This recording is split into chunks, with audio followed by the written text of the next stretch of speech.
Hi guys, tonight we travel far back in time to a world without electricity, insulation, or even a decent pair of waterproof boots. You are standing in the grey hush before sunrise somewhere in medieval Europe, your breath clouding the air like smoke from a ghostly fire.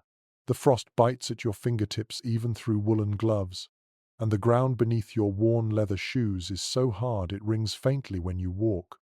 You can hear the low groan of wooden beams as the wind pushes against the cottage walls. This is winter as your ancestors knew it, and you, my friend, probably would not survive this. So, before you get comfortable, take a moment to like the video and subscribe, but only if you genuinely enjoy what I do here. Let me know in the comments where you are listening from and what time it is right now. Now, dim the lights, and let us step into that frozen dawn together. You trudge out of your straw bed, stiff and sore. The thin blanket you shared with your family has barely kept the cold from sinking into your bones. The faint glow of embers in the hearth is the only source of light, trembling red beneath a crust of ash. You kneel, shivering, to blow on them, coaxing life from near death. The first spark of warmth feels like hope itself. The room smells of smoke and damp earth. It's a one-room dwelling, walls made from wattle and daub, patched with clay that cracks when it freezes. The air carries a sour mix of human breath, sheep's wool, and last night's porridge. Outside, snow presses heavy on the thatch. You can almost hear it sigh. In the stillness, a rooster crows somewhere in the distance, though it's too cold even for him to strut proudly. His call echoes over a landscape of white and grey, where the nearest tree has shed all signs of life. You pull on your rough spun tunic, scratchy against your skin, and fasten a belt of frayed leather. Around your legs, woolen wraps cling like icy armor. This morning, like every morning in the dead of winter, you must check on the animals before breakfast. It is not optional. They are your livelihood, and their breath alone may keep the barn from turning to stone. You step outside, and instantly, the cold strikes you like a slap. Your nose runs, and your eyelids sting. The snow crunches beneath your feet, so loud in the silence that you almost wince. Historians believe that during the harsh winters of the early 14th century, sometimes called the onset of the Little Ice Age, temperatures in parts of Europe fell dramatically. Rivers froze solid, harvests failed, and even salt for preserving food became scarce. The cold was not a passing discomfort, it was a force of nature, shaping survival itself. You walk toward the byre, where the animals are kept. Steam curls from the gaps between the wooden boards. Inside, the cows stir, their bodies warm against each other. The air is thick and rank, but compared to the outside, it feels like paradise. You pause a moment, feeling the heat from their hides seep into your hands. You whisper a soft thanks, though you don't quite know to whom, maybe to the cow, maybe to God, maybe to both. The cow's breath puffs like mist in candlelight. You begin to clear the frost from the trough and chip ice from the bucket. Your hands ache, but you work quickly. If you're too slow, the water will freeze again before the animals can drink. The rhythm of the task is strangely soothing. Lift, break, pour, breathe. A quirky detail, often forgotten, is that some farmers in the coldest regions used animal dung as insulation, plastering it on outer walls to block drafts. The smell was dreadful, but when the wind howled through the cracks, the stench felt like a small price to pay for life. You think about that as you glance at your own cottage and see patches of frozen mud still clinging to the base. Back inside, the house wakes gradually. Children cough beneath the blankets. Your spouse stirs the ashes again, blowing gently until the fire catches. You help by placing small twigs, then thicker sticks, feeding the growing flame. The first crackle echoes like laughter in the silence. Fire means warmth. Fire means coffee, though of course there is no coffee yet, only a thin broth or ale, maybe some stale bread softened with hot water. The smell of burning wood fills the air. It's smoky, but comforting. You huddle near it, palms extended, eyes half closed. This is the moment you live for every morning. the thawing of your fingers, the slow bloom of warmth across your chest. Your mind wanders to the fields beyond the village, buried under snow, waiting for spring. You know that when the thaw comes, there will be mud, sweat, and blisters, but right now, the frozen quiet feels almost holy. Historians still argue whether medieval winters were truly colder than today's, or whether people were simply less protected from them.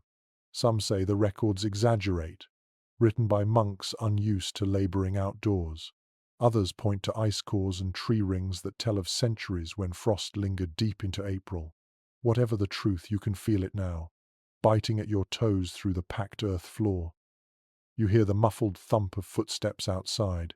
It's your neighbor, trudging toward the well. You call out a greeting, though your voice barely rises over the wind. He grunts a reply and tips his hat. There's a quiet camaraderie in this frozen world. Everyone knows what everyone else endures. As the light strengthens, a pale sun pushes through the clouds. Its rays touch the snow, turning it to silver, but give off no warmth. You step outside again, squinting. Somewhere beyond the woods, a church bell tolls a low, resonant sound carried over the fields. It's time for morning prayers. You cross yourself out of habit, not piety, then turn back inside. For a moment you stand in the doorway and look at your small world. The hearth's glow, the steaming bucket, your family huddled close. This is survival, not heroic, not dramatic, just stubborn, everyday endurance. You breathe out, and the air crystallizes. You smile faintly. The day will be long, but the fire is burning, and that's enough for now. The first breath of the hearth fills the air, thin ribbons of smoke curling like sleepy ghosts against the thatch roof. You lean close, feeling the sting of the heat against your cheeks as the flames finally take hold. The logs pop softly, releasing a scent of resin and damp bark. The warmth creeps outward, slow and uncertain at first, like a hesitant guest, but soon the room begins to breathe again. Your hands, cracked and raw from the morning's chores, hover near the glow. The light shimmers over rough walls and the soot-darkened ceiling beams. In the dimness, it feels like the entire cottage is waking from its own cold dream.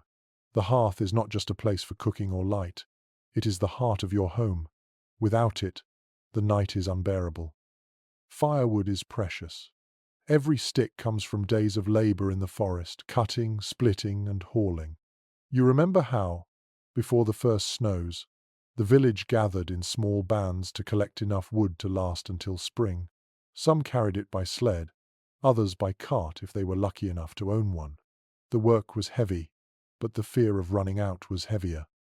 You can still hear old Marjorie, the widow at the edge of the village, warning that a house without wood is a coffin waiting for its tenant. You reach for the iron poker, stirring the coals, watching sparks dance up the chimney. The chimney itself is a crude thing, not much more than an open hole with a bit of clay funneling the smoke. Sometimes it clogs with soot or damp straw. Sometimes it spits sparks back at you, and you spend the next few minutes stamping out small fires on the floor. Still, it works well enough to keep the room from choking on smoke. Historians tell us that many medieval homes had no chimney at all. Smoke would simply rise through a hole in the roof or drift into the rafters until it seeped out through the cracks.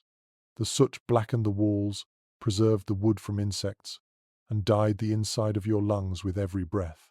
There was a strange beauty in that your home literally marked by every fire you ever lit.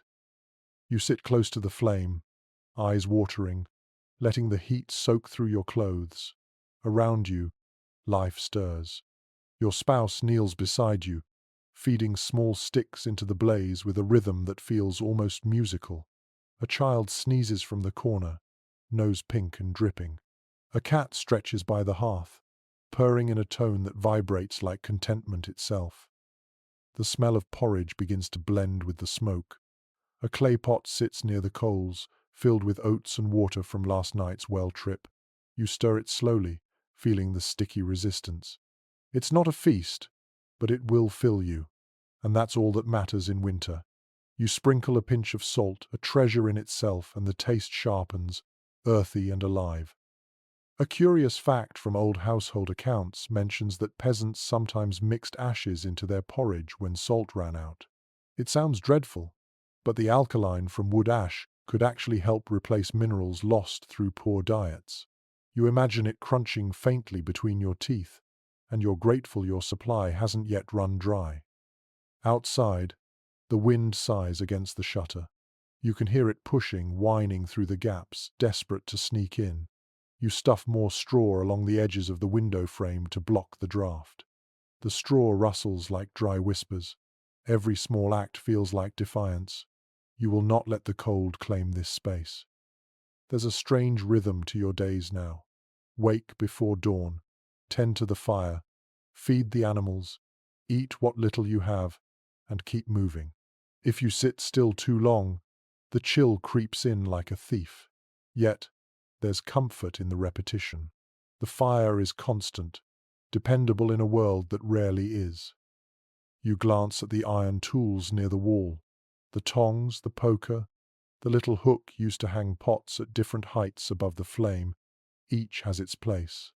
Each has been held by your parents, and maybe theirs too. The metal is pitted, but strong. You polish it now and then with fat from the cooking pot, watching the dull shine emerge. Historians still argue whether medieval hearths were truly central in every peasant's life, or if they've become romantic symbols for modern imagination. Some records suggest that people often spent time in communal bakeries or lordly kitchens instead, where warmth was abundant and gossip plentiful. Yet the truth may be somewhere in between your home fire as private solace, the public hearth as shared life. The flame shifts again, brighter now. It throws long shadows across the floorboards, and for a moment you imagine stories in them. The dancing shapes remind you of the old tales told on long winter nights of spirits that hid in the firelight, of ancestors watching from the smoke. You remember the village priest warning that such thoughts invite demons, but deep down you think he's wrong. There's something good in the way the fire speaks. It has always been your companion, never your enemy. You reach for a cup of ale left from last night. It's gone flat and a little sour, but it warms your stomach. You hold it near the fire until it steams slightly, then sip. The warmth spreads slowly, like courage you didn't know you had. Your youngest child stirs awake and crawls to your lap, nestling close. You feel the soft weight against your chest. The heartbeat small but steady. You pull the blanket tighter around both of you. The fire hums. The wind groans outside. Life goes on. A log collapses inward with a shower of sparks. You lean forward to adjust it, feeling the dry heat sting your eyes again. Through the haze, you can see a faint shimmer where the air ripples above the coals. For just a moment, you think of summer, the smell of cut grass, the feel of sun on your face, but the vision fades, replaced by the present warmth that you've fought so hard to create. You whisper to yourself, half a prayer, half a promise. Keep the fire alive. That is all that matters now. The world outside can freeze, but in here, as long as this glow remains, you are still alive. Morning ripens slowly into a pale and icy light. The fire is holding steady, its warmth reaching only a few steps from the hearth before the air turns cruel again. You pull on another layer, the thickest wool you own, and feel the coarse fibers rasp against your neck. The smell of sheep still clings to it, an earthy perfume of lanolin and survival. Every garment you wear carries a story. The tunic was woven last spring on a simple loom, its threads uneven but sturdy. The underlayer is a rough linen shirt, patched so many times that the stitches form their own map of hardship. Around your shoulders rests a cloak lined with bits of fur rabbit, maybe fox stitched together by hands that knew necessity better than luxury. It is heavy, but that weight feels like safety. Clothing in these months is not about beauty. It is about staying alive. You recall how your mother used to say that a farmer's best armor is not a sword, but good wool. She was right. When the wind cuts through the valley, your clothes are the only thing standing between you and the frozen fields. Records from manorial inventories tell us that wool was the lifeblood of the medieval economy. It clothed peasants, lined merchant purses, and filled the treasuries of kings. For ordinary folk like you, it was both comfort and currency. A well-spun cloak could be traded for food, rent, or even safety during hard times. Wool was wealth you could wear. As you tighten the belt around your waist, you glance at your spouse spinning fibers near the fire. The spindle twirls with hypnotic rhythm, and the thin strand of yarn seems impossibly fragile. You know how much patience it takes to spin enough for a single tunic. The wool must be washed, carded, teased, and twisted, each step taking hours. The process is endless, yet strangely soothing. There is a curious custom from certain northern villages where newlywed couples were gifted a skein of unspun wool instead of money. It symbolized shared labor. If they could spin and weave it together before winter's end, they would never go cold. You smile faintly, wondering if love really can be measured in thread. Your boots are another story. The leather is cracked from frost, patched with scraps of hide. Inside, you stuff straw for insulation, changing it every few days before it molds. Some villagers grease their shoes with animal fat to repel water, though it leaves a smell that clings for days. You decide not to complain. The smell means warmth, and warmth is life. According to old guild records, furriers ranked among the most respected tradesmen of the Middle Ages. They worked with everything from squirrel and beaver to marten and bear, creating garments so prized that laws were passed to control who could wear what. The rich wrapped themselves in ermine and sable, the poor in whatever they could trap or trade. Yet even the humblest fur-trimmed cloak could mean the difference between comfort and frostbite. You pull your hood low as a gust slips through the cracks in the wall. The wind moans like a voice searching for entry. You shove a rag into the gap and turn back to the hearth. Your fingers tremble slightly from the chill. The fire hisses when you add a damp log. For a moment, smoke fills the air, making you cough. Then the flame catches, licking upward in renewed life. Outside, the sound of distant laughter reaches you. Two boys from the village are sliding across a frozen pond, their shouts sharp in the still air. You remember being that age, when cold meant adventure, not danger. The ice gleamed then too, smooth as glass, and the thrill of gliding over it made you forget your numb toes. You smile, then frown. You also remember the year Thomas fell through the ice. They pulled him out too late. You still avoid that pond in early winter. Academic opinion is divided on how well medieval villagers prepared for such hazards. Some accounts describe a surprising level of practical knowledge, testing ice thickness, building simple footbridges, using straw shoes to walk on snowdrifts, while others insist that most relied on instinct and superstition. You suppose both are true. Survival was part knowledge, part luck, and a little faith. You reach for a wool cap hanging from a peg. The inside is lined with scraps of linen. You pull it over your ears, adjusting it until the edges meet your cheeks. The warmth is instant, a gentle cocoon against the endless cold. It smells faintly of smoke and sheep, which somehow feels comforting. There is an old superstition whispered among shepherds. If your hat burns in the fire accidentally, you must replace it before sunset or risk losing your flock. It sounds absurd, yet you still wouldn't test it. The line between habit and belief blurs easily when winter lasts this long. Your spouse finishes spinning and winds the thread onto a small wooden reel. It gleams pale gold in the firelight. She hums softly, a tune older than words. The sound is thin, almost fragile, but it warms you more than the fire. You glance at your children bundled under blankets. Their small hands poke out, searching for warmth. You tuck the edges tighter around them, feeling the rough fabric beneath your fingers. It's not soft, not fine, but it's enough. Everything in this life is about enough. You think of travelers who come through the village, pilgrims, soldiers, merchants wrapped in layers you can barely imagine. Some carry cloaks lined with foxtails, others wear hoods dyed bright with imported woad.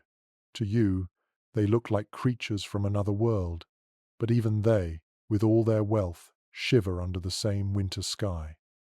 No matter how rich or poor, Everyone kneels before the same fire in the end. Wool, fur, linen, straw, they are the great equalizers of the season. They whisper a single truth. Comfort is fleeting, but warmth shared is warmth multiplied. You lean closer to the fire and close your eyes for a moment, letting the sounds fade, the crackle of burning wood, the faint hum of spinning, the soft breaths of your family. You picture all the generations who did this same thing, wearing the same wool, praying for the same thaw, and you realize with a small shiver that survival is not a single act.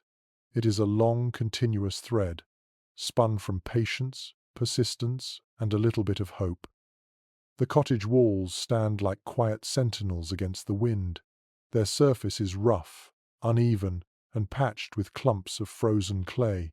You reach out to touch one, feeling the chill seep into your palm. The wall feels alive, as if it breathes with the rhythm of the storm outside. You trace the lines where straw peeks through the daub, each piece a reminder of the hands that built it long ago. Your home is small, but it holds everything that matters. The thatched roof above you creaks under the weight of snow. From time to time, flakes drift through tiny gaps, settling on the floor like white dust. You sweep them aside with a bundle of twigs tied together. The scent of damp straw fills your nose, earthy and familiar. Records from medieval manorial rolls mention that most peasants lived in houses built from the land itself.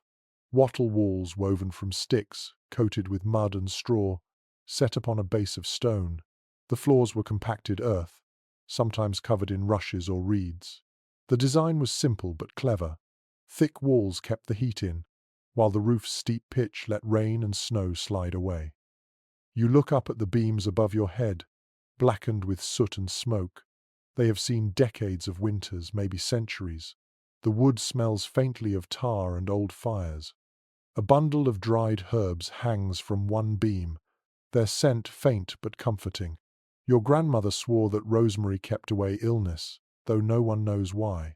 You keep it there anyway, just in case. A curious note found in a medieval household guide suggests that peasants sometimes smeared pig fat along the inside of their walls to make them more water-resistant. You wonder if that could really work. The idea seems half absurd, half brilliant. You picture yourself standing on a stool, spreading lard with a wooden spoon while the children laugh. Perhaps warmth makes fools of everyone. The roof above groans again. You know it must be checked soon. If the snow builds too heavy, the beams might give way. You pull on your cloak and step outside, greeted immediately by a sting of cold air, so sharp it feels like knives against your skin. The light is dazzling. The sun glints off the snow, turning the world to silver. You blink and squint as you move around the cottage. From here, you can see the structure clearly.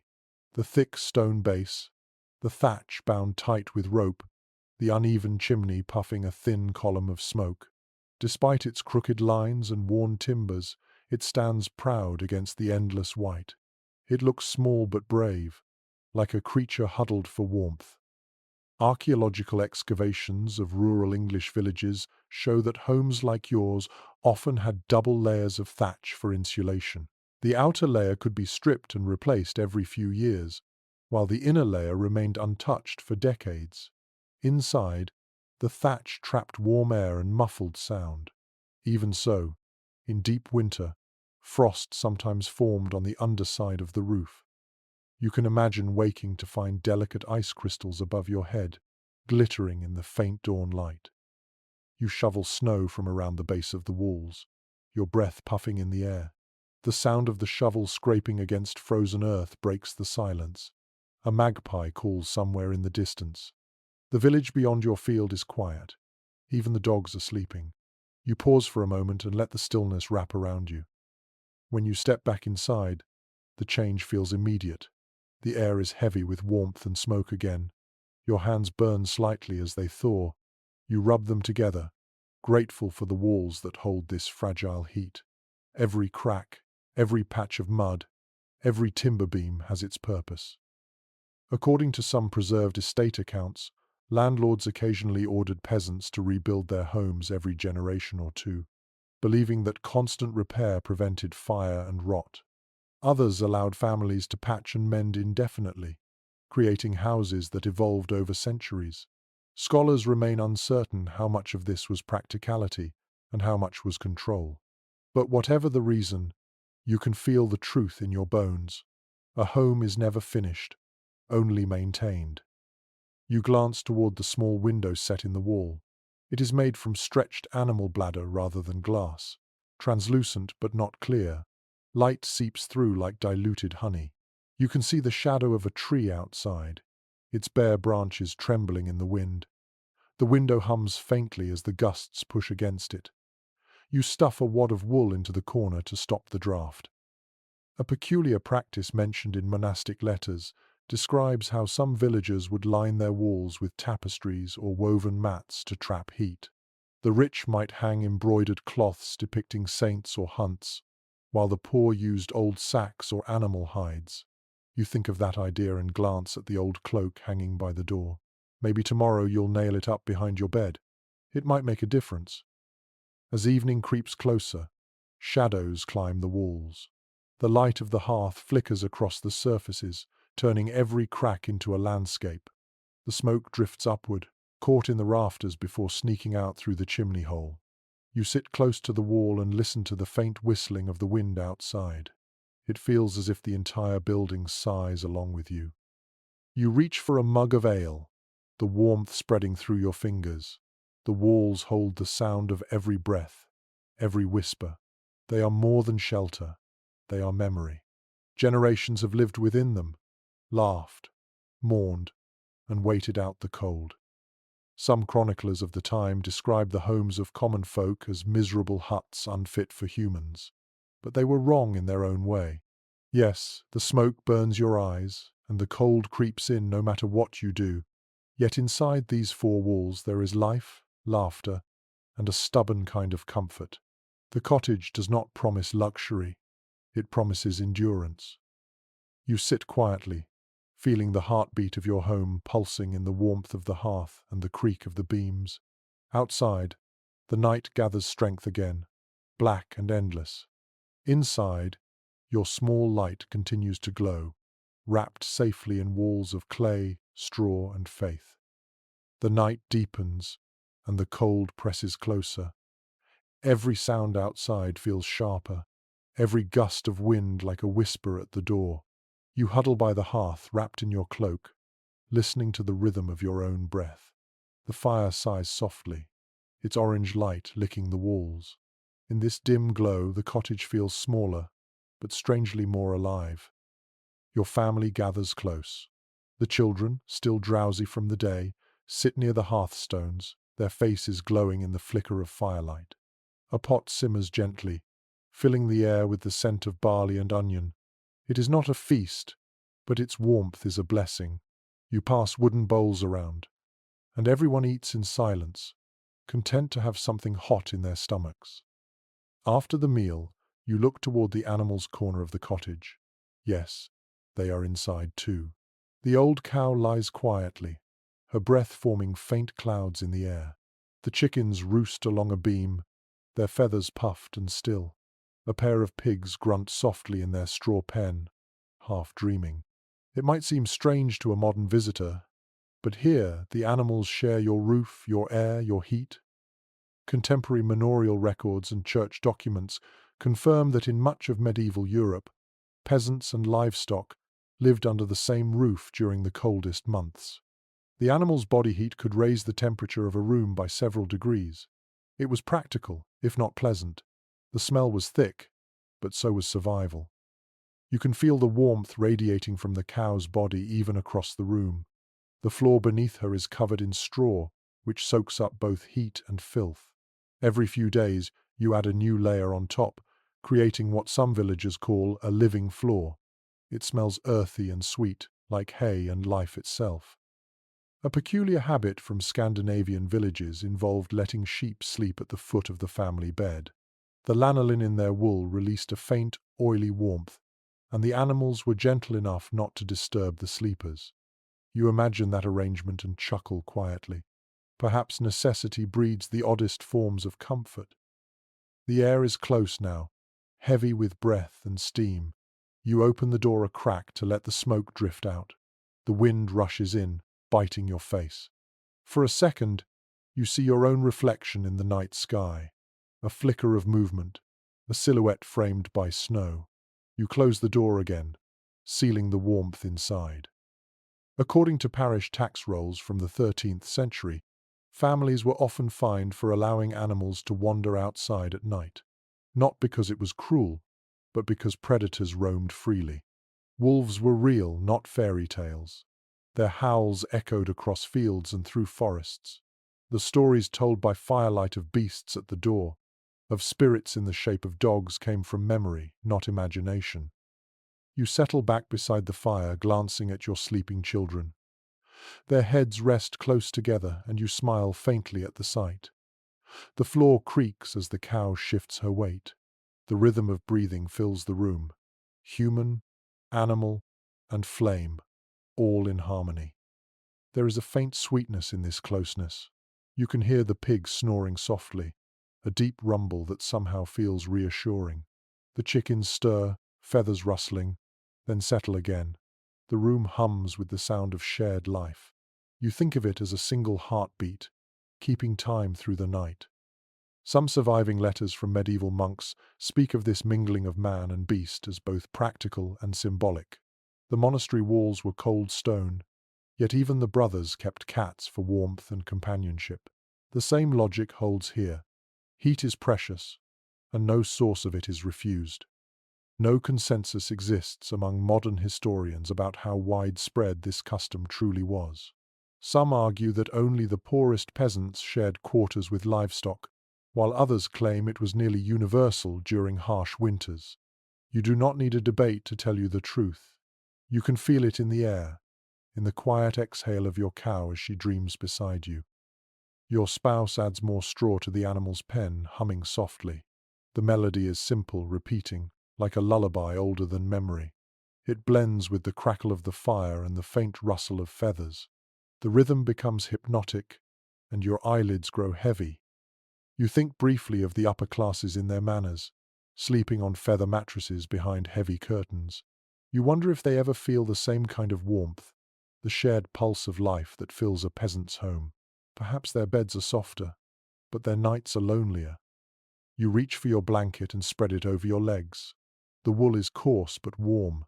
You can feel the heat rising slowly from the animal's corner, filling the room like invisible breath. It mingles with the smoke and the faint sweetness of hay.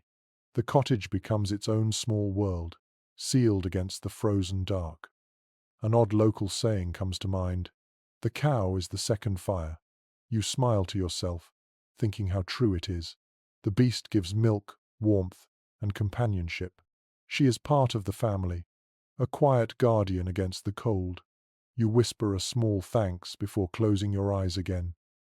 The fire crackles softly, echoing in the stillness. The walls hum with life. Outside, the snow continues to fall, covering the earth in silence. Inside, you drift towards sleep, surrounded by the rhythm of breath and the gentle sound of animals dreaming beside you. In this small space, packed with warmth and noise, you find the strange comfort that only winter can bring. Survival is not about solitude. It is about company, the kind that breathes, snores, and rustles softly in the night. Dawn slides across the roof like a pale hand. You open your eyes slowly, feeling the stiffness in your limbs before the chill even reaches you. The fire has died to faint red embers, and the air inside the cottage feels heavy, damp, and still. You sit up, pulling the blanket close, and see your breath drift into the grey light. The animals are quiet. The cow blinks sleepily. Somewhere behind her, a chicken lets out a small indignant cluck. Your stomach grumbles before you even stand. Hunger, that constant companion, is a sharper reminder of winter than the cold itself. You make your way toward the pot by the hearth, lifting the wooden lid. The porridge left from last night has stiffened, a pale lump that smells faintly sour. You scrape it into a bowl, add a splash of water, and set it near the embers to soften again. It is not delicious, but it will keep you standing. Diet in winter is an exercise in endurance. Records from medieval household accounts show that many families relied on a rotation of preserved grains, salted meats, dried beans, and turnips buried in cellars. The bounty of summer feels like a dream now, replaced by the slow scraping of barrels and the careful rationing of every crumb. You pull out a small loaf of bread, dark and dense, baked days ago in the communal oven. It is hard enough to knock against the table with a dull thud. You smile wryly and dip it in the warm porridge, letting the steam soften it. The first bite is bland but comforting. The second feels like strength. According to estate documents from northern France, poorer peasants sometimes baked bread mixed with ground acorns or pea flour when grain ran low.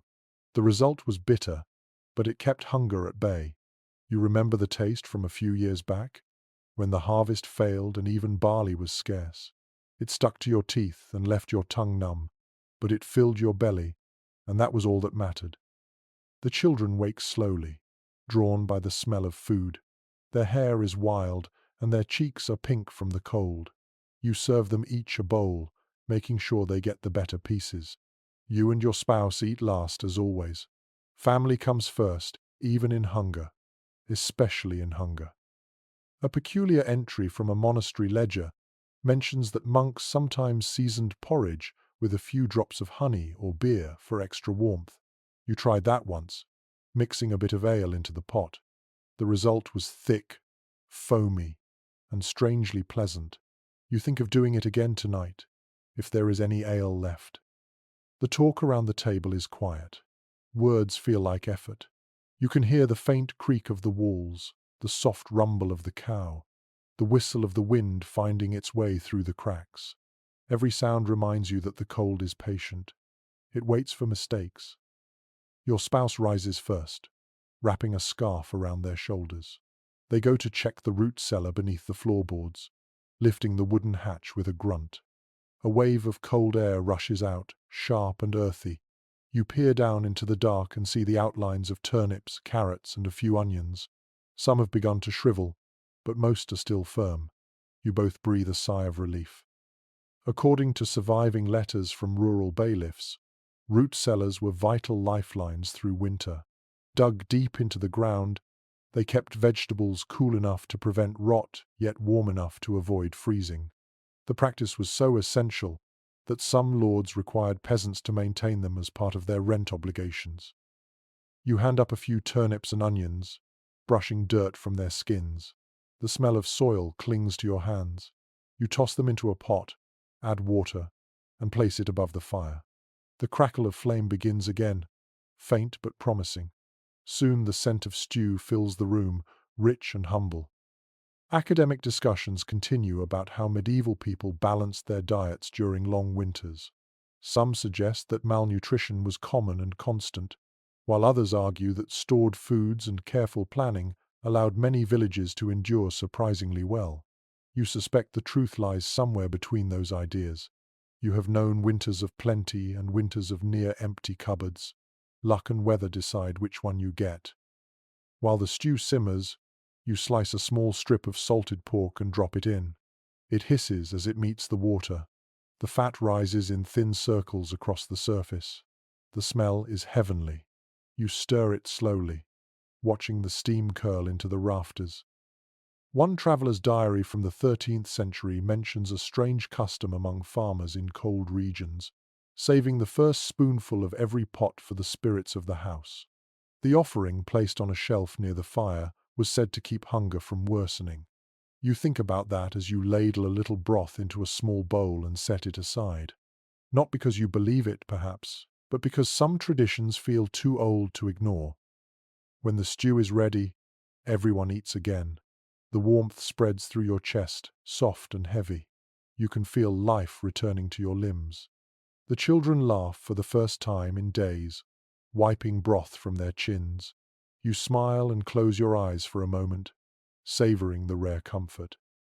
Outside, snow continues to fall. You can hear it pattering softly on the thatch, a sound like gentle applause. You look at your family, the animals, the flickering fire, and the small pot that smells of salt and earth. In this moment, the cold feels far away. You realize something as you watch your children scrape their bowls clean. Survival is not about abundance, it is about rhythm.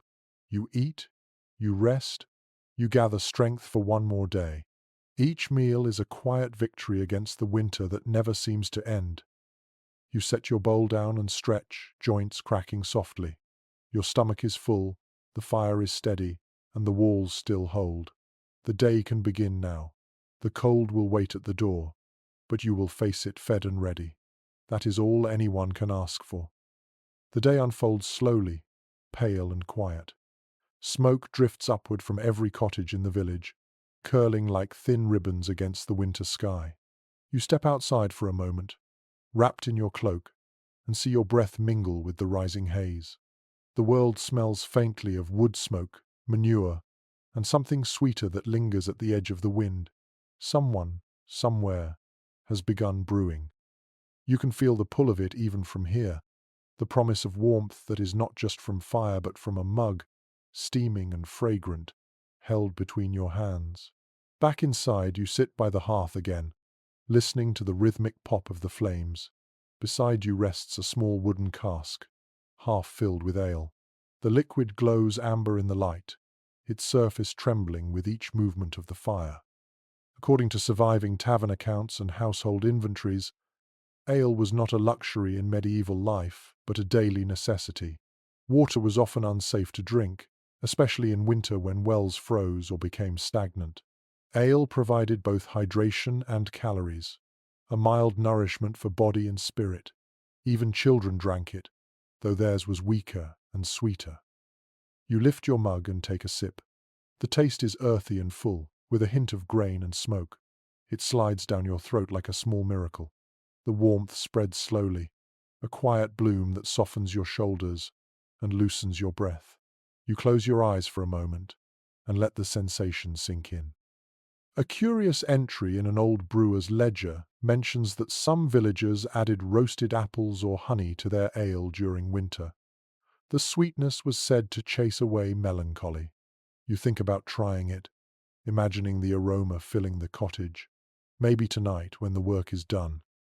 Your spouse busies themselves beside you, checking a small jug of mead kept near the hearth. The liquid inside gleams golden and thick. Mead is rarer than ale, too costly to make often, since honey is precious. Yet every now and then, someone in the village trades a bit of wax or cloth for a taste. On feast days, the mead flows, and even the coldest souls forget their worries for a while. Accounts from medieval festivals describe the role of drink in community life. Alehouses were not simply places to get drunk. They were gathering halls, news centres, and sanctuaries from the weather. A warm mug in hand, surrounded by laughter and song, could make even a starving winter feel survivable. You remember last year's Feast of Candlemas. The Lord allowed free ale for the day, and the entire village crowded into the manor's courtyard. People danced in boots caked with snow. The music was rough but lively, and for a few hours, everyone forgot how bitter the wind felt. You think of that now and smile faintly, the memory glowing like a coal. Some historians continue to discuss how heavy drinking truly was among peasants. Certain records warn of moral decay, of farmers too fond of the brewer's barrel. Others point out that ale was weak and plentiful, more a food than a vice. You shrug at the thought. A little warmth in a mug harms no one when frost grips the world. The fire crackles, sending sparks upward. You add another log and watch the light deepen. The children are playing quietly in the corner, their laughter echoing softly. You pour them each a cup of warm water mixed with a little ale, just enough to warm their bellies. They grin at the indulgence. A story once told by travelling monks describes a peasant who survived an entire winter drinking nothing but weak ale and eating dried peas. It sounds exaggerated, yet you believe there might be truth in it. Ale holds more strength than it seems. You remember feeling revived after a few sips during last year's hardest frost, when your hands were too stiff to move. The air inside the cottage has changed. The scent of molten yeast has replaced the smoke for a moment. It feels alive, soft, and rich. You stir the small pot near the fire where you have been warming a mix of herbs in ale, an old remedy against coughs. The smell of rosemary and sage fills the air. Scholars often note how intertwined medicine and drink were in the Middle Ages. Ales infused with herbs or honey acted as both tonic and comfort. You do not think of it as science, only as habit. When you drink it, your chest feels looser, and the night seems kinder. That is reason enough. Outside, the snow thickens again. You can hear it tapping softly on the shutters. The world shrinks to the size of your cottage. Within this small space, the warmth of the fire and the ale hold everything together. The children are whispering stories. Your spouse hums under their breath, and you sip slowly, savoring every swallow. You know that by nightfall the ale will be gone. Tomorrow you may have to walk to the brewer's house and trade a bit of grain or wool for another jug. It will be worth the journey. In this life, warmth is bought not with gold, but with effort and a good word. You tilt the mug back, draining the last of the amber liquid. The heat spreads through you one final time. Outside, the wind rises, rattling the door. You look toward the fire and smile. Let it howl. Inside your chest, the warmth burns steady. The night will come soon, long and silent, but you will face it with the taste of grain and honey still on your tongue. In this cold world, even a single cup can feel like a promise that life will carry on. The day drifts towards twilight, that soft hour when the world seems made of smoke and silence. Outside, snowflakes fall so slowly they look like feathers. The cold settles again, creeping through cracks in the wall, curling under the door. You stir the fire to life once more, watching the orange glow chase the shadows back into corners.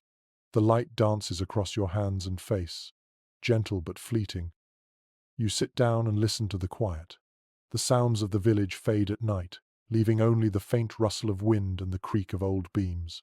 This is when thoughts turn inward, when faith, fear, and imagination mingle like smoke in the rafters. Records from parish chronicles reveal that winter pushed even the most practical souls toward prayer. Frost could turn to famine in a matter of weeks, and with it came disease and despair. Churches filled with villagers seeking comfort, their breath steaming in the cold air as they knelt on icy floors. Faith was not luxury.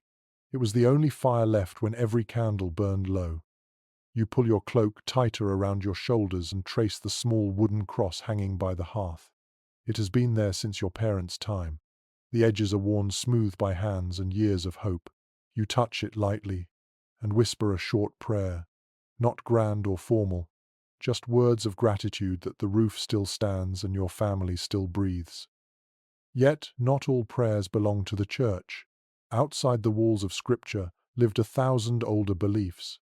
In the hush of midwinter, when nights stretched endlessly, people remembered older names and older powers.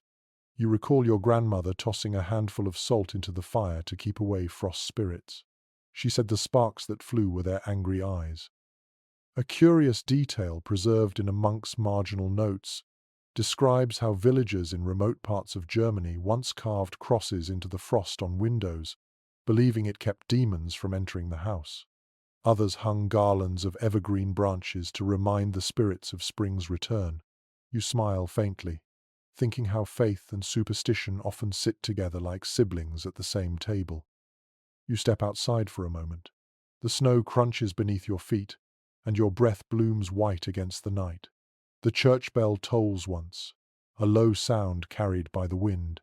Its echo rolls across the fields, reminding every living soul that they are part of something larger. You cross yourself and look up at the stars, cold and endless above you. Somewhere behind them, you imagine warmth and mercy waiting. According to letters from wandering friars, the coldest winters often brought new waves of devotion. People walked miles through blizzards to attend midnight mass, candles flickering in the wind like small suns. The sermons spoke of endurance, of divine testing. Sometimes the priests themselves were so frozen they could barely raise the chalice. Yet they did, and the people sang through chattering teeth. Scholars remain uncertain how much of that piety was born from faith and how much from fear. You suspect it hardly matters. Whether one prayed to God, to saints, or to the spirit of the hearth, the act itself brought warmth to the heart. Back inside, the fire pops, scattering tiny embers onto the floor. You sweep them back gently with a worn broom. The cross on the wall glows faintly in the flicker, a shadow and a symbol both. Your spouse murmurs a blessing under their breath as they stir the evening meal. The rhythm of the words is familiar, older than memory. You remember the village priest's visits during winter. His boots would leave puddles on your floor, and his breath would steam as he spoke of charity, patience, and faith. He always carried a small flask of spiced wine, which he shared liberally with those he visited.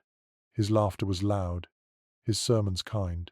You never feared him, though some did. A peculiar story still whispered among villagers tells of a saint who once warmed a frozen traveller by breathing on him. Some claim it was Saint Martin. Others say it was a nameless monk who wandered the countryside healing frostbitten hands. The details change, but the meaning remains. Warmth given freely is the closest thing to holiness. The children are half asleep now, curled under their blankets.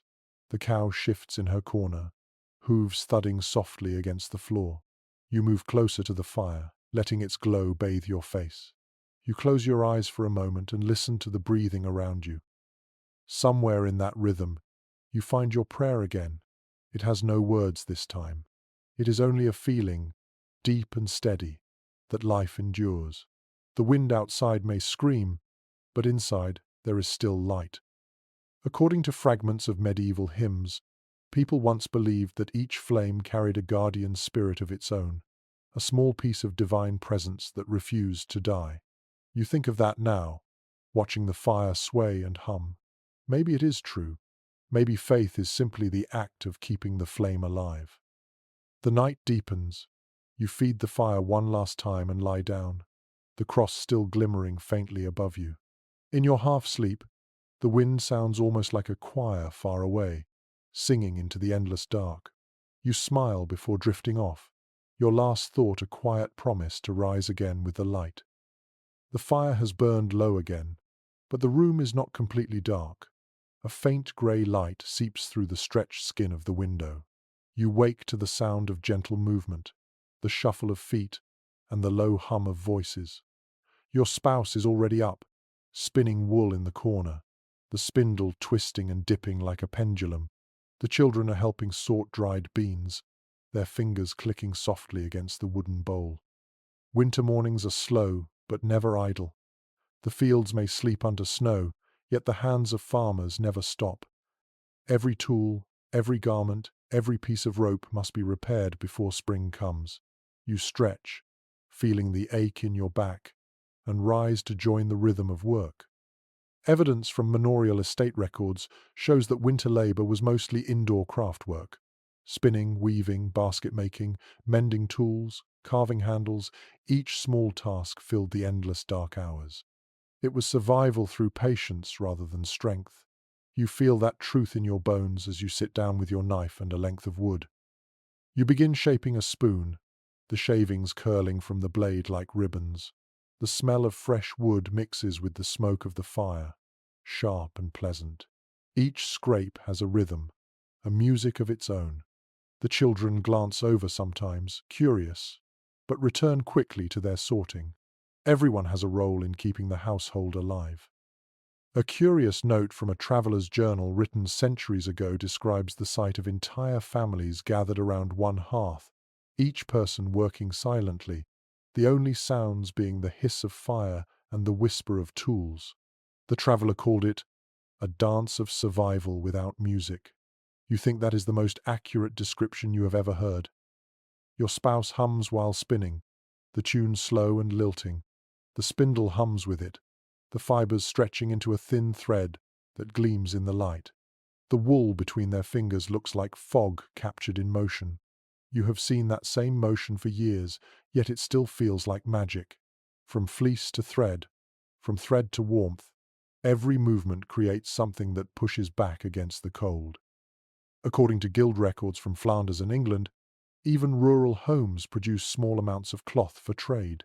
Villagers sold coarse wool to merchants or bartered it for salt and oil.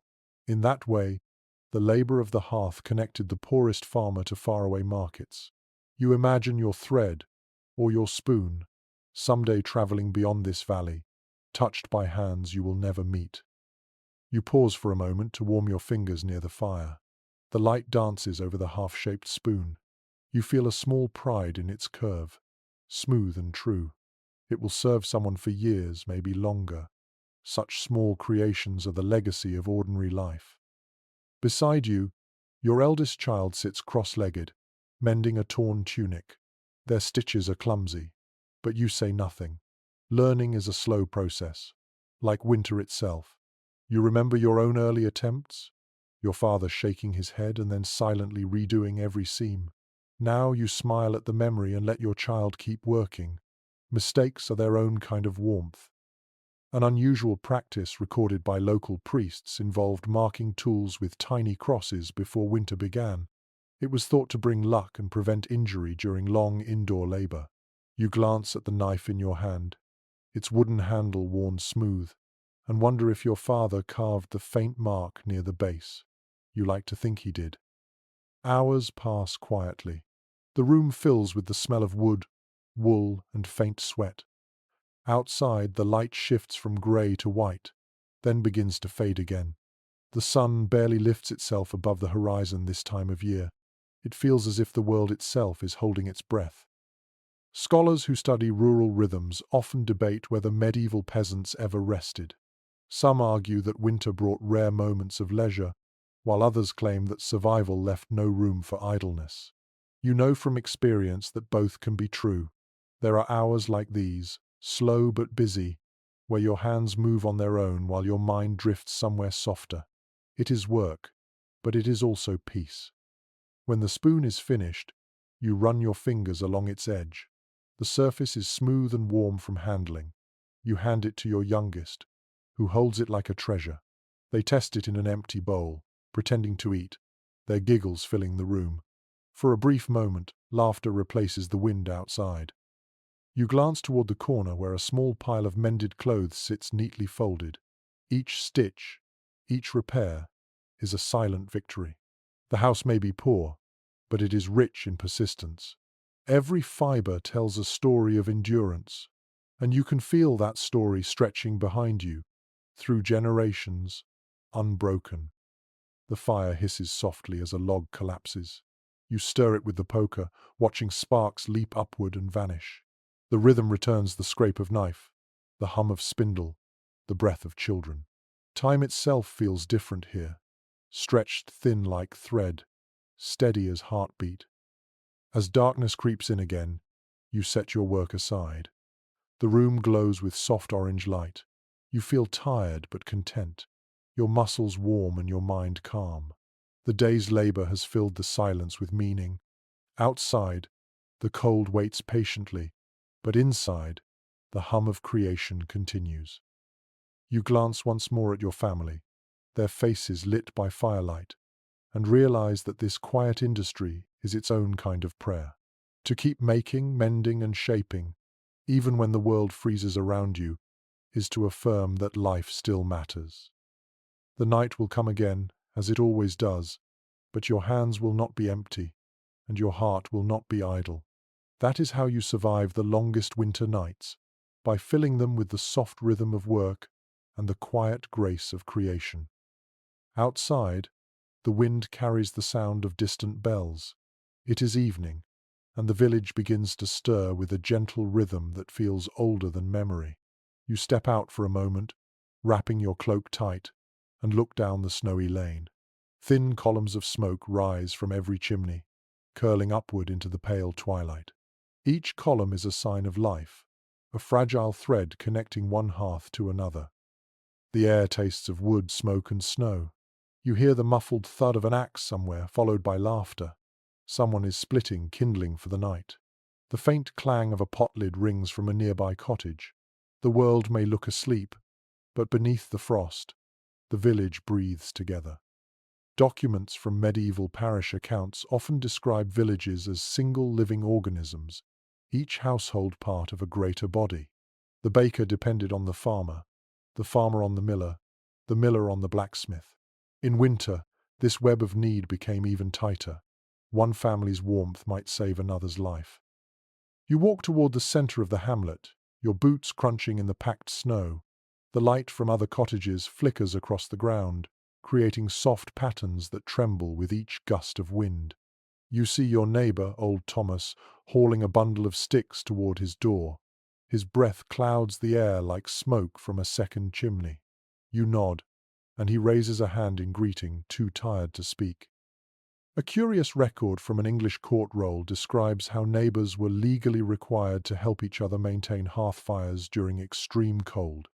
If one house's fire died, the nearest family was obliged to share a burning stick. It was both charity and duty. The phrase, "to lend fire," still lingers in some villages today. You think of that as you pass a cottage and glimpse a woman kneeling by her hearth, coaxing a faint flame back to life. Inside your own home, the air feels warm and thick again. Your spouse is kneeling by the fire, stirring a pot of soup. The children are nearby, trading quiet jokes as they mend a torn basket. The smell of onions fills the room, rich and heavy. You sit down and listen to the familiar music of small tasks, the scrape of a spoon, the rustle of straw, the occasional soft cough.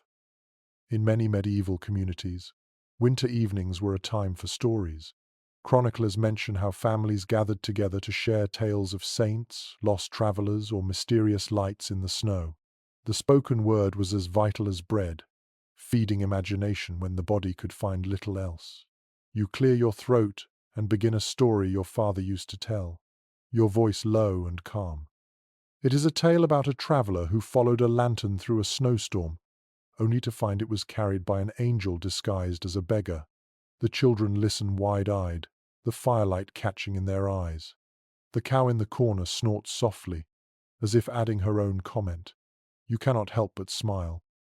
A peculiar medieval superstition claimed that telling stories near the hearth pleased the household spirits, who would bless the home with warmth and health. Some villagers even set aside a stool for an unseen guest, a place for the spirit to sit and listen. You remember your grandmother doing that once, and you glance now at the empty chair by the wall. It feels right to imagine someone there, smiling in the firelight. The night deepens. Outside, the snow falls thicker, softening every sound.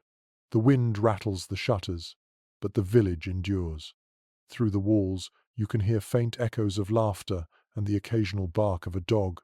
Somewhere, a baby cries, and a woman's voice hums a lullaby in reply. Scholars studying medieval rural life note that communal strength was the heart of survival. Shared labor, shared meals, and shared warmth were not merely acts of kindness, but necessities of existence. A single, isolated household could not last a harsh winter alone. You think about this often, especially when you remember the stories of travelers who froze in the fields, too far from any friendly door. Your spouse ladles soup into wooden bowls. You thank them quietly before taking a spoonful. The broth is thin but hot. Each sip feels like sunlight caught in a cup. You look around the room at your family, at the flickering light on the walls, and you feel an almost sacred contentment. Outside, the church bell rings again, marking the late hour. Its sound is deep and slow, rolling over the rooftops and fading into the snow. You imagine every family hearing it, pausing in their own small rituals of survival. For a moment, the whole village moves in unison, each person breathing the same cold air, listening to the same ancient tone. Some researchers suggest that such rhythms of shared sound and sight created a sense of unity stronger than any written law. You think of it now as you lean back, watching the fire's glow flicker across your family's faces. In this moment, you belong to something vast and invisible, something older than any king or church. The wind eases a little. You stand and open the door to look outside once more. The snow has stopped falling, and the world glows under a faint moon. The village lies still, the roofs silvered, the chimneys whispering faint trails of smoke. You can almost feel the collective heartbeat beneath it all, slow and steady, like the breath of a sleeping creature. You close the door softly and return to the warmth. The fire hums, the soup smells sweet, and the laughter of your children drifts into the quiet. For a fleeting instant, the harshness of winter feels far away, replaced by the soft rhythm of a village breathing together through the cold. You know that tomorrow will bring frost and chores and aching muscles, but tonight you rest in the glow of shared endurance. This is not just survival, it is communion. The morning begins before the light. You wake to the sound of hooves shifting and straw rustling. The smell of warm animal breath mingles with the smoke from the dying embers, a heavy scent that clings to your clothes and hair. You stretch beneath your rough blanket, your bones stiff but ready. The cow lows softly, a gentle reminder that the day will not wait. You rise and pull on your boots. The air is sharp enough to sting your throat. The first task of every morning is the same. Check the byre, the small stable that shelters the lifeblood of the household. You push aside the wooden door and step into the dim, steaming dark. Warm air wraps around you instantly, thick with the scent of manure, hay, and breath. It is unpleasant, yet deeply reassuring. According to surviving farm accounts from the 13th century, animals were the true engines of rural life. They provided milk, strength, warmth, and, in the end, food. A family without livestock was a family on the edge of despair. You run a hand down the cow's flank, feeling her hide radiate heat like a living furnace. Her breath fogs the air, rhythmic and slow. The straw beneath your feet is damp, but soft. You grab a pitchfork and begin to turn it, lifting the old bedding and mixing it with clean hay. Each movement fills the byre with a faint rustle and a sweet, earthy smell. The work warms you quickly. Your breath joins the cow's in the heavy air, and together you create your own little climate of survival. An old man once told you that cows dream standing up, their minds filled with green pastures even in the heart of winter.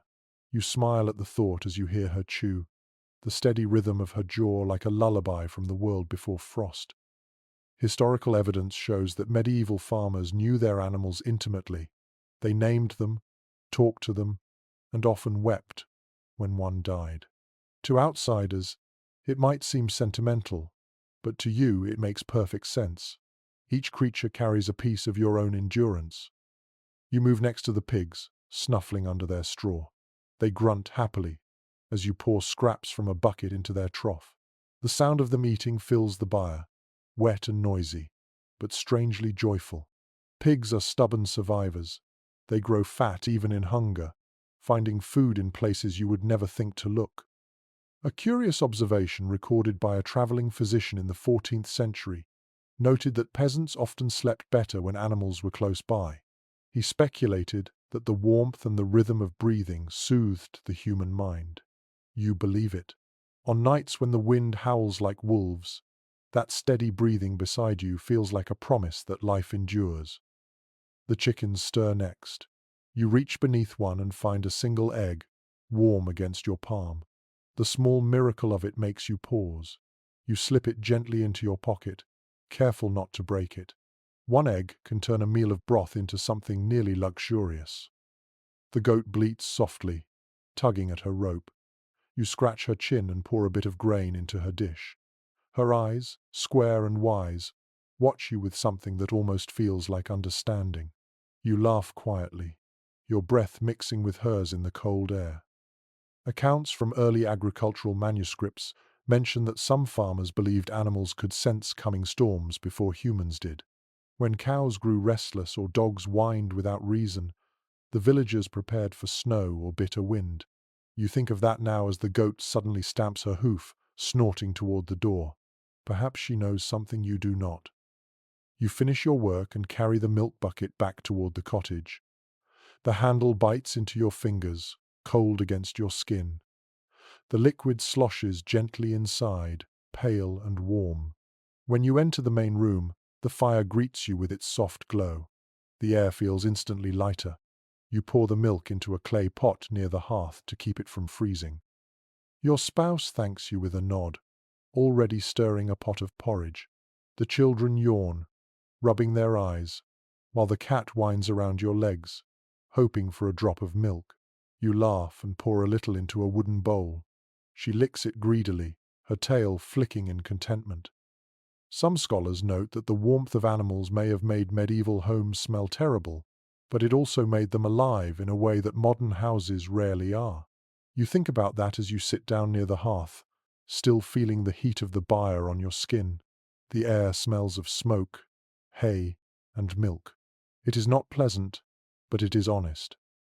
A peculiar practice found in Scandinavian farm accounts describes families deliberately piling manure near the outer walls of their cottages.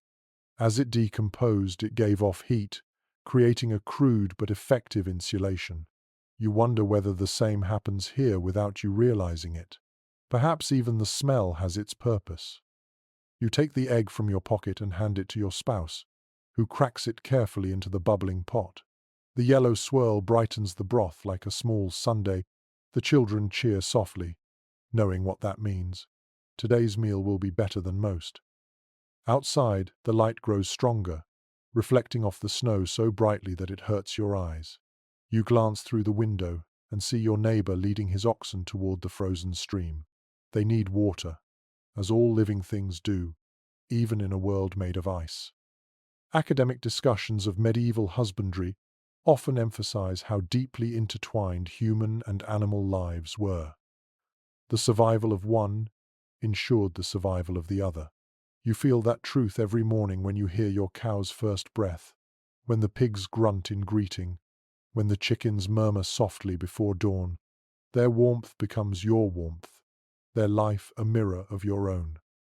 You finish your meal in silence, listening to the faint noises from the byre, the shuffle of hooves, the quiet sigh of a resting beast. Those sounds are as reassuring as the fire's crackle. Outside may be cold, but inside, surrounded by creatures and family alike, the world feels almost gentle. You take a final sip of milk, sweet and warm, and close your eyes. The day ahead will be long, filled with chores and snow, but for now, you sit in the calm heartbeat of your small home, where man and animal share the same fragile miracle of warmth. The afternoon light fades faster each day, as if the sun itself grows tired of fighting the frost. You glance toward the window, where the snow outside glows faintly pink. The fire hums in its usual rhythm, steady but never enough to chase the chill entirely from the room. You reach for your gloves, their wool stiff with wear, and begin to prepare for another small battle against the cold. Life in winter is a constant invention. You find ways to keep the heat where it belongs, to trick the body into believing it is warm. Every peasant you know has their own secret, their own trick passed down like an heirloom. Historical notes from manorial household lists mention that people often used hot stones wrapped in cloth to warm their beds before sleeping. You remember your grandmother doing that when you were a child. She would heat the stone near the hearth, then tuck it into the straw mattress before you climbed in. The warmth would last only an hour, but that hour felt like heaven. Tonight, you decide to do the same. You place a flat river stone by the fire, turning it slowly with a stick until it glows with trapped heat. The smell of scorched wood fills the air, sharp and dry. When it is ready, you wrap it in an old scrap of linen and place it under the blanket to wait for night. Nearby, your spouse sits sewing by candlelight, their needle flashing in and out of the fabric. The rhythm is calm, hypnotic. The children are kneeling by the hearth, toasting small pieces of bread on long sticks. Their laughter mingles with the crackle of the fire. For a moment, the world feels kind. According to surviving merchant records, small clay bed warmers filled with coals were a common luxury in wealthier homes. Peasants made do with simpler means. Some placed heated bricks or bottles filled with warm ale at their feet. A few even used live animals like cats or small dogs to share body heat through the night. You glance at the family cat now, curled into a tight ball by the fire, clearly fulfilling her role. A curious reference in an old traveler's letter tells of farmers in the Alps stuffing their boots with dried moss to keep their toes from freezing. Others lined their beds with layers of straw mixed with goose feathers, creating a primitive insulation. You have tried the straw trick yourself, and though it scratches, it does keep the cold from reaching your bones. You step outside for a moment, holding your cloak close. The cold strikes immediately, crisp and absolute. The snow crunches beneath your feet with a sound like breaking glass. Above, the sky is deep blue fading to black, a great silence stretching to the horizon. You can see faint trails of smoke rising from neighboring cottages. Each one glows faintly in the dusk, a mark of stubborn life against the white emptiness. When you return indoors, your fingers sting from the sudden warmth. You hold them close to the fire, watching the skin redden. Your spouse smiles faintly and hands you a mug of broth. You drink slowly, the steam curling into your face. It tastes of salt and onion, humble but soothing. Some fragments of medieval diaries describe evenings exactly like this. The small domestic rituals, the quiet companionship, the art of finding comfort in repetition. Scholars often debate whether these moments were truly peaceful or simply moments of exhaustion. You think it might be both. Peace, after all, often wears the disguise of fatigue. You check the stone in your bed again. It is still warm, humming faintly against the straw. You tuck the blanket tighter around it, already imagining the relief it will bring later. The fire has burned low, glowing more than flaming now. You stir the embers and add a small log, careful not to waste too much wood. Every piece is counted, every stick, a small coin in the currency of survival. Your spouse finishes their sewing and holds up a pair of mittens. They are rough, mismatched, and perfect. You thank them softly and slip them on. The wool is coarse, but it traps warmth quickly. The feeling of heat spreading through your fingers is almost tender. There is an old superstition whispered among weavers that the warmth of a handmade garment carries the soul of its maker. You have always liked that thought. Maybe that is why these mittens feel alive in your hands. You hear the wind rise outside again. It moves across the roof like a restless spirit, shaking loose bits of frost that fall with soft thuds. The shutters tremble but hold. Inside, the air smells of smoke and wool and faint sweetness from the toasting bread. The sound of the children's laughter softens into yawns. Before bed, you kneel to whisper a brief thanks, not to any saint or priestly name, but to the ordinary things. The fire that still burns, the stone that holds heat, the roof that has not yet leaked. Gratitude feels like another form of warmth. As you lie down, the bed feels surprisingly comfortable. The stone's heat seeps through the linen, chasing the cold from your legs. You pull the blanket close, feeling the familiar weight of straw beneath you. Your spouse settles beside you, their breath slow and steady. The children murmur in their sleep. Somewhere near the door, the cat sighs contentedly. Outside, the wind howls across the fields, but the walls stand firm. The world is ice, but inside, you are wrapped in small inventions, stones, mittens, straw, and the quiet stubbornness of love. You close your eyes, the warmth of the stone still pulsing faintly beneath you. In this fragile comfort, you understand something simple and profound. Survival is not about defying the cold. It is about learning to make peace with it, to meet it with patience, cleverness, and a spark of fire that never quite dies. The next morning begins in silence, the kind of silence that only deep winter knows. You wake to find frost clinging to the edges of your blanket, delicate as lace. Your breath hangs in the air, pale and ghostly. The fire has burned down to a dull orange glow. You sit up slowly, your body reluctant to leave what little warmth the bed still holds. The first task of the day is water. It is always water. You step outside with a wooden bucket, the cold biting your face like a slap. The well stands in the center of the village, a dark circle surrounded by white. The rope is stiff with frost, the handle frozen in place. You tap it with your glove, breaking the thin crust of ice, then begin to turn. The sound of the creaking wheel echoes faintly through the still air. Records from rural manors describe how villagers often had to break through thick ice just to reach drinkable water.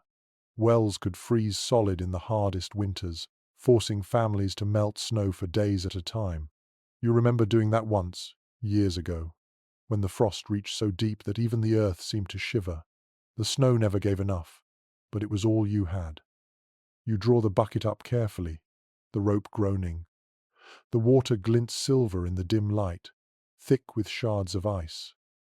You dip your fingers into it and feel a sting so sharp it burns. It is too cold to drink yet, so you carry it inside to warm by the fire.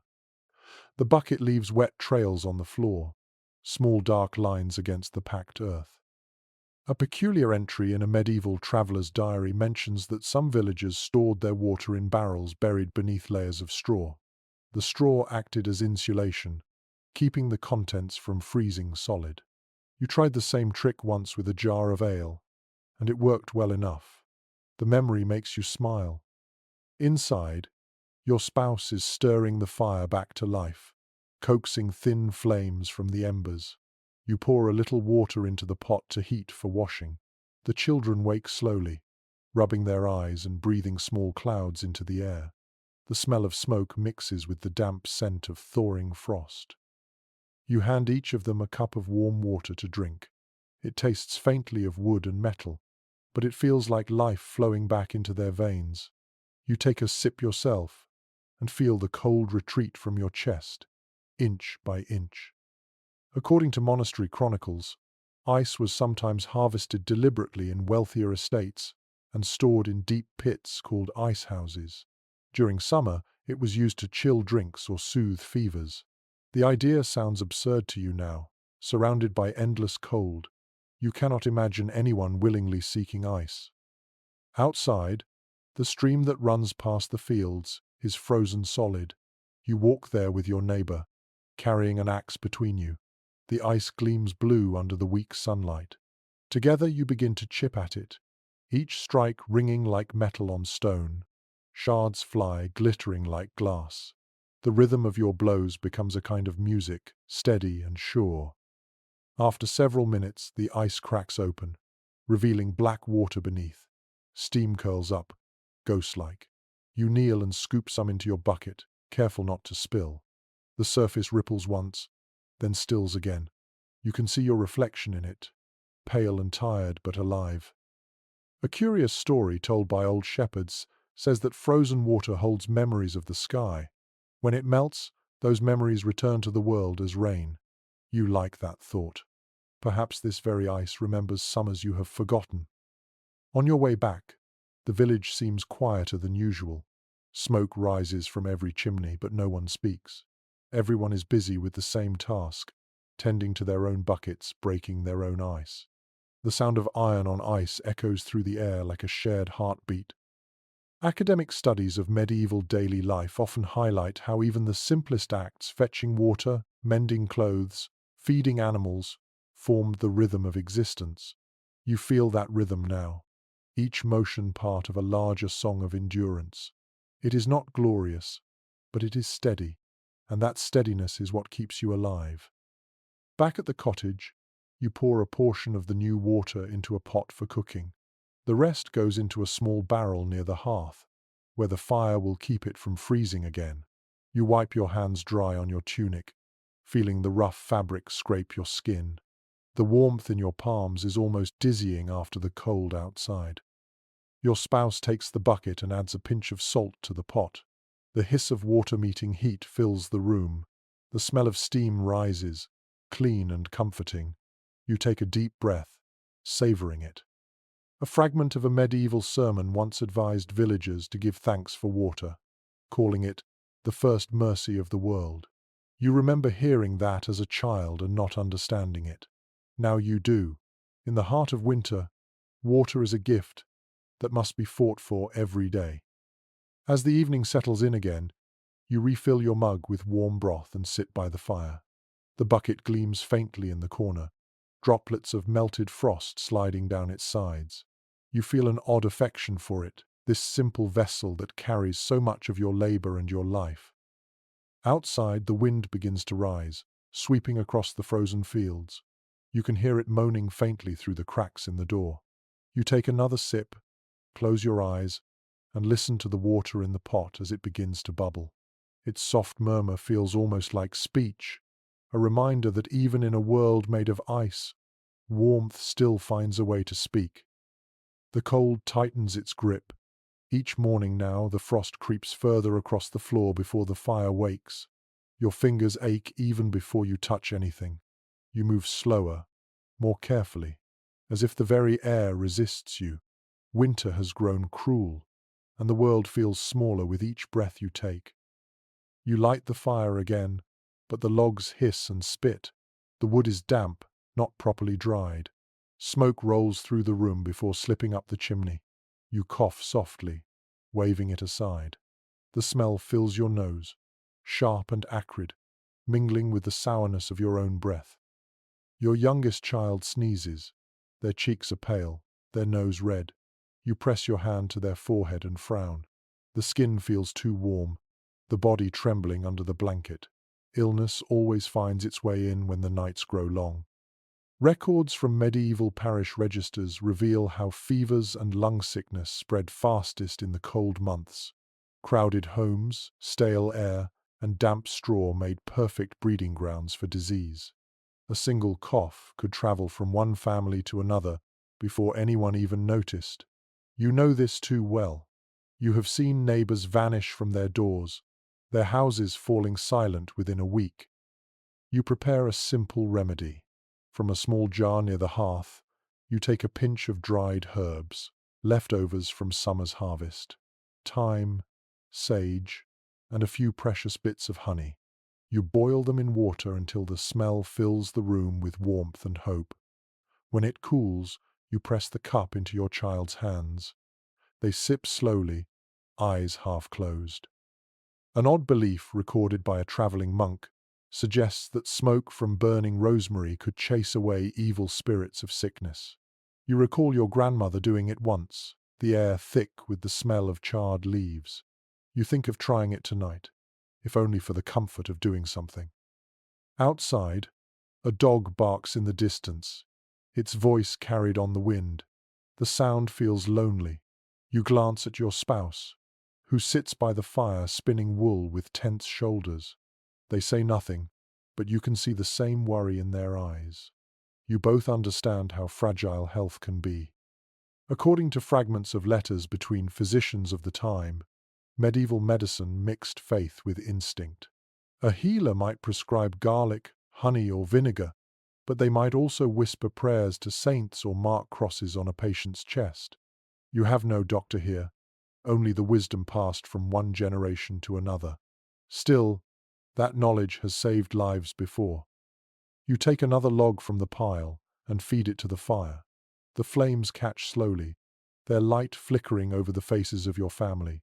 Your eldest coughs too, though they wave it off with a smile. You pretend to believe them. A curious entry in a 15th century herbarium mentions a folk cure for fever, a piece of bread dipped in ale and placed beneath the pillow. If it was gone in the morning, the sickness had been carried away by invisible spirits. You wonder how many people were healed by faith alone. As the day drifts on, you keep the pot simmering, adding herbs as you find them. The scent of thyme and honey becomes your companion. The air grows heavy with steam, softening the sharpness of the cold. You spoon a bit into your own mouth, letting it soothe your throat. It tastes bitter but alive.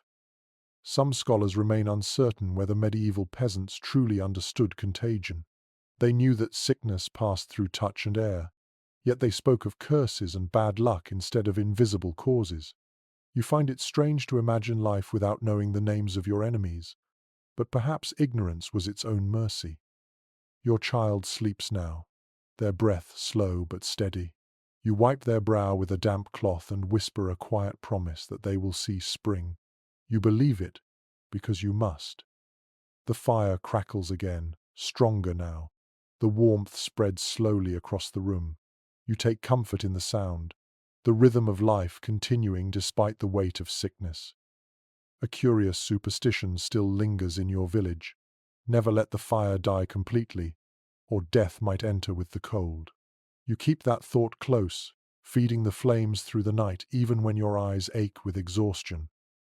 Outside, the wind grows louder, whistling against the roof. You pull your cloak tighter, feeling its rough wool scratch against your skin. Your spouse lays a hand on your shoulder. You look at each other for a moment. No words needed. This is how people endure, by sitting close, by tending the flame, by waiting. You take the herbs from the pot and hang them near the chimney to dry again. Every leaf matters.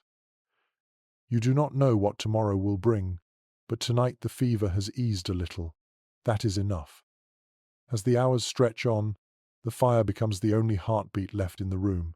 You listen to it crack and sigh, thinking of all those who fought the same battle in winters long past. Illness, hunger, frost, they are as ancient as the snow itself. Yet here you are, still breathing, still watching the flame dance. You whisper a small prayer, not for miracles but for time. Another day, another sunrise, another chance for the body to heal. The night answers with silence, and somehow that feels like a blessing.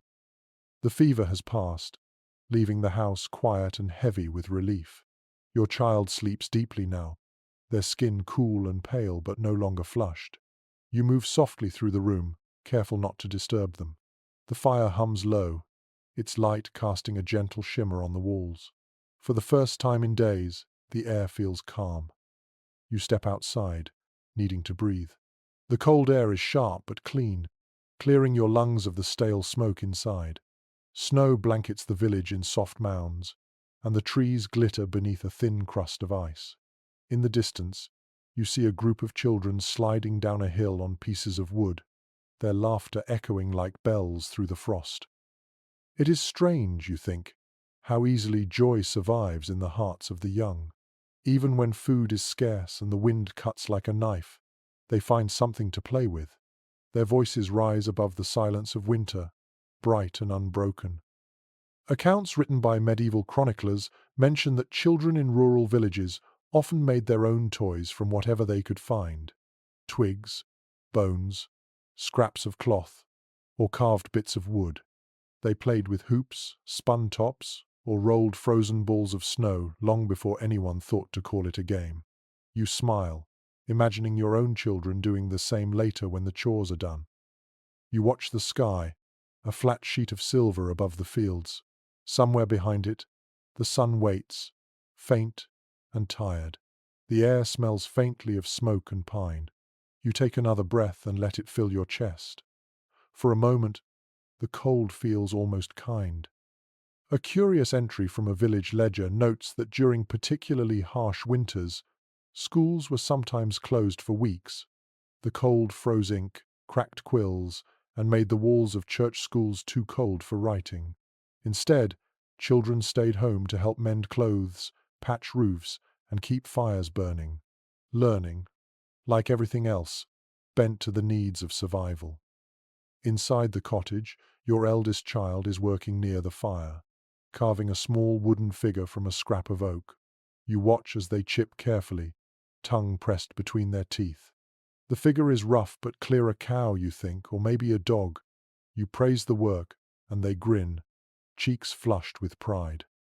According to some letters left by monastic teachers, medieval parents encouraged small crafts as lessons in patience and skill.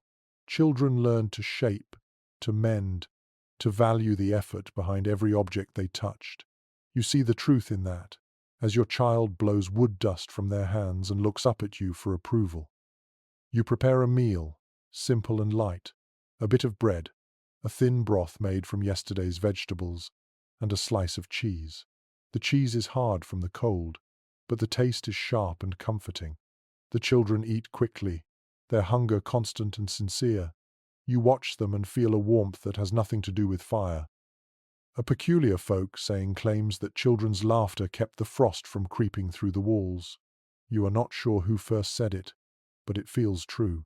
Every giggle seems to lift the weight of winter a little, making the room brighter. As evening falls, you sit together, the family close to the hearth. The younger ones play with the wooden cow, marching it across the floor. Your spouse hums quietly, a tune that has no name but has always belonged to your home. The firelight flickers across their face, soft and golden. Scholars who study family life in the Middle Ages often argue about how children were treated. Some claim they were seen as miniature adults, expected to work and suffer alongside their parents. Others believe they were cherished, their innocence guarded as something sacred. Watching your own children now, you think both ideas hold a bit of truth. Work teaches them strength, but love keeps them whole. Outside, the snow begins again, thin flakes drifting in slow spirals. You step to the door and watch them fall, silent and endless. The night smells of smoke and cold iron. Behind you, laughter fills the house again, small voices retelling old stories with new endings. A fragment of a medieval lullaby, still sung in distant villages, says, "Sleep, child, while angels warm the sky." You hum those words now under your breath as you return to the fire. The melody is simple, the kind that feels older than language. You sit beside your sleeping child, brushing hair from their forehead. The skin feels soft, the pulse steady. You whisper a quiet thanks to whatever mercy spared them. The warmth of the fire touches your face, and for the first time in days, your shoulders loosen. The cat curls near your feet, purring faintly. The sound mingles with the soft breathing of your family. The fire crackles, and the wind outside has softened into a whisper. For a while, everything feels suspended, a moment of peace caught in the long stretch of winter. You realize, watching the children sleep, that survival is not just about keeping bodies alive. It is about protecting the laughter, the small joy that keeps despair at bay. You promise yourself that tomorrow, no matter how cold the day becomes, there will still be stories, still be play, still be light. You sit a little longer by the fire before lying down, the sound of the wind fading as your eyes grow heavy. The warmth, the breathing, and the faint echo of laughter carry you into sleep. The next day begins with a brittle stillness. The frost has thickened overnight, clinging to every surface in delicate white webs. The air feels heavier, sharper. When you open the door, the hinges groan as if they too resent the cold. Beyond the threshold, the path that leads through the village glitters like glass. You know what that means. The traders will be late. Trade in winter is a slow and dangerous dance. Roads vanish under snow, bridges freeze solid, and carts break their wheels in ruts hidden beneath the ice. Yet some merchants still travel, chasing the last scraps of profit before the season shuts them in. They bring salt, oil, iron tools, sometimes cloth or dried fish. You wait for them like one waits for the return of sunlight. Evidence from medieval merchant guild records shows that trade routes in winter were lifelines for remote villages. Salt, especially, was as precious as gold. Without it, meat spoiled and broth turned sour. You look at the small pot of salt in your kitchen, less than a handful left, and feel a flicker of worry. By midday, the sound of bells reaches your ears. You step outside and see them at last. A line of figures trudging through the snow, cloaks dusted white, their carts creaking behind them. The horse's breath hangs thick in the air. The sight draws others from their cottages, faces wrapped in scarves, eyes bright with curiosity. You walk down the path to greet them. The lead merchant lifts a gloved hand in greeting, his beard frozen into tiny icicles. He smiles, though his lips are cracked. His cart is piled high with sacks and bundles tied with rope. The smell of leather and smoke surrounds him. According to travelers' diaries from the 14th century, winter merchants were admired for their toughness and pitied for their risks. Many never made it home, caught by blizzards or robbed along lonely roads. Yet they kept coming, drawn by need and hope. You think of that now as you help unload a sack of coarse salt from the wagon. One of the merchants offers you a small pouch of grain in exchange for wool thread. The trade feels fair enough, though both of you pretend not to notice the strain of hunger in each other's eyes. Barter is not business in times like these. It is survival, wrapped in courtesy. A peculiar note from a Hanseatic ledger mentions that traders often carried small talismans against frostbite, bits of bone carved with suns or knots. You see one now hanging from the merchant's belt, a simple disc etched with circles. He catches your glance and nods knowingly, as if to say it works. You hope it does. The villagers gather around the wagons, voices rising in soft chatter. A child tugs at your cloak, pointing at a bundle of furs. The merchant unwraps them, revealing fox and marten, their colours rich even in the dull light. You touch one, surprised at the warmth that still lingers in the pelt. You trade a small carved spoon and a skein of wool for a strip of fur, enough to line a collar. It feels extravagant, almost sinful, yet you think of your children's cold fingers and decide it is worth it. Historical accounts suggest that barter markets like this were social events as much as economic exchanges. News travelled with the traders, tales of distant towns, rumours of wars, strange weather patterns. You listen as one man speaks of a frozen river so wide that entire herds crossed it without sinking. Another claims that fish were found frozen mid-swim near the coast. You do not know if he tells the truth, but the images stir your imagination. Scholars today often argue whether medieval trade brought comfort or inequality to small communities. To you, it seems simple. Without the merchants, winter would swallow villages whole. Each sack of grain, each handful of salt, is a thread tying one world to another. As the afternoon fades, the merchants light a small fire near the edge of the square. The villagers share ale and bread with them, passing mugs around in good cheer. You join in, the taste of the ale warm and sharp on your tongue. For a little while, the cold feels distant, the fire's light shared by all. An old story told by merchants speaks of a saint who guided travellers through snowstorms, her lantern never dimming. They whisper her name before each journey, though none of them can agree which saint she was. You think of her now, watching the glow of their fire reflected in the snow. Perhaps she walks beside them still. When the traders finally pack up to leave, the villagers help push their carts back onto the frozen road. The sky is turning purple, the first stars faint above the trees. The bells on the horses jingle softly, fading as they disappear into the distance. You stand for a moment, listening to the silence that follows. The village seems smaller again without their noise and laughter. You clutch the strip of fur in your hand, its texture soft and strange. It smells faintly of smoke and travel, of places you will never see. Back in your cottage, you hang the fur near the fire to dry. The warmth releases a subtle scent, earthy and wild. You close your eyes and picture the merchant road winding through the night, lined with small fires that mark the endurance of humankind against the cold. You realize then that trade is not just about goods, it is about stories, courage, and connection. The road carries more than wagons, it carries hope, passed from one weary traveller to another, generation after generation. You add another log to the fire and watch the sparks climb upward. Somewhere out there, the traders walk beneath the same stars, their breath mingling with the wind. You whisper a quiet wish for their safety, then pull your cloak tighter, the faint scent of fur reminding you that even in winter, the world still finds ways to touch and sustain itself. The next morning dawns grey and hushed. The storm has passed, but the cold has grown deeper, so sharp it almost hums in the air. You step outside for a moment, and your breath turns to frost that floats away like dust. The world feels brittle, as if a single sound could shatter it. From the hill above the village, you can see two worlds divided by wealth. At the far end, beyond the cluster of small cottages, the manor house rises like a shadow against the snow.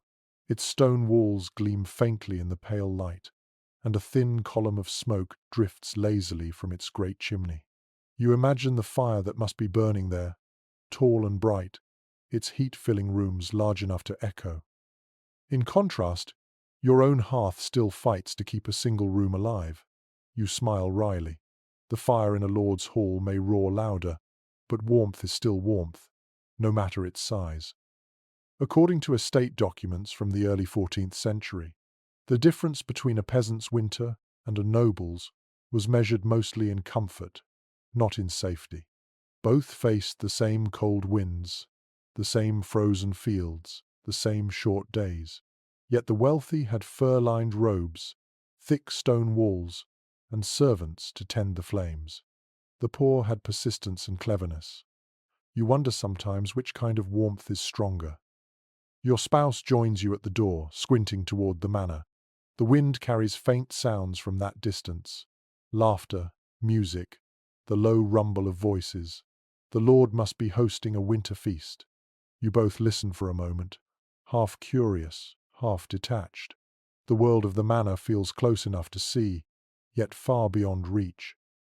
A peculiar note found in a steward's ledger describes how servants carried trays of spiced wine and roasted meat through the great hall while peasants huddled outside, drawn by the smell.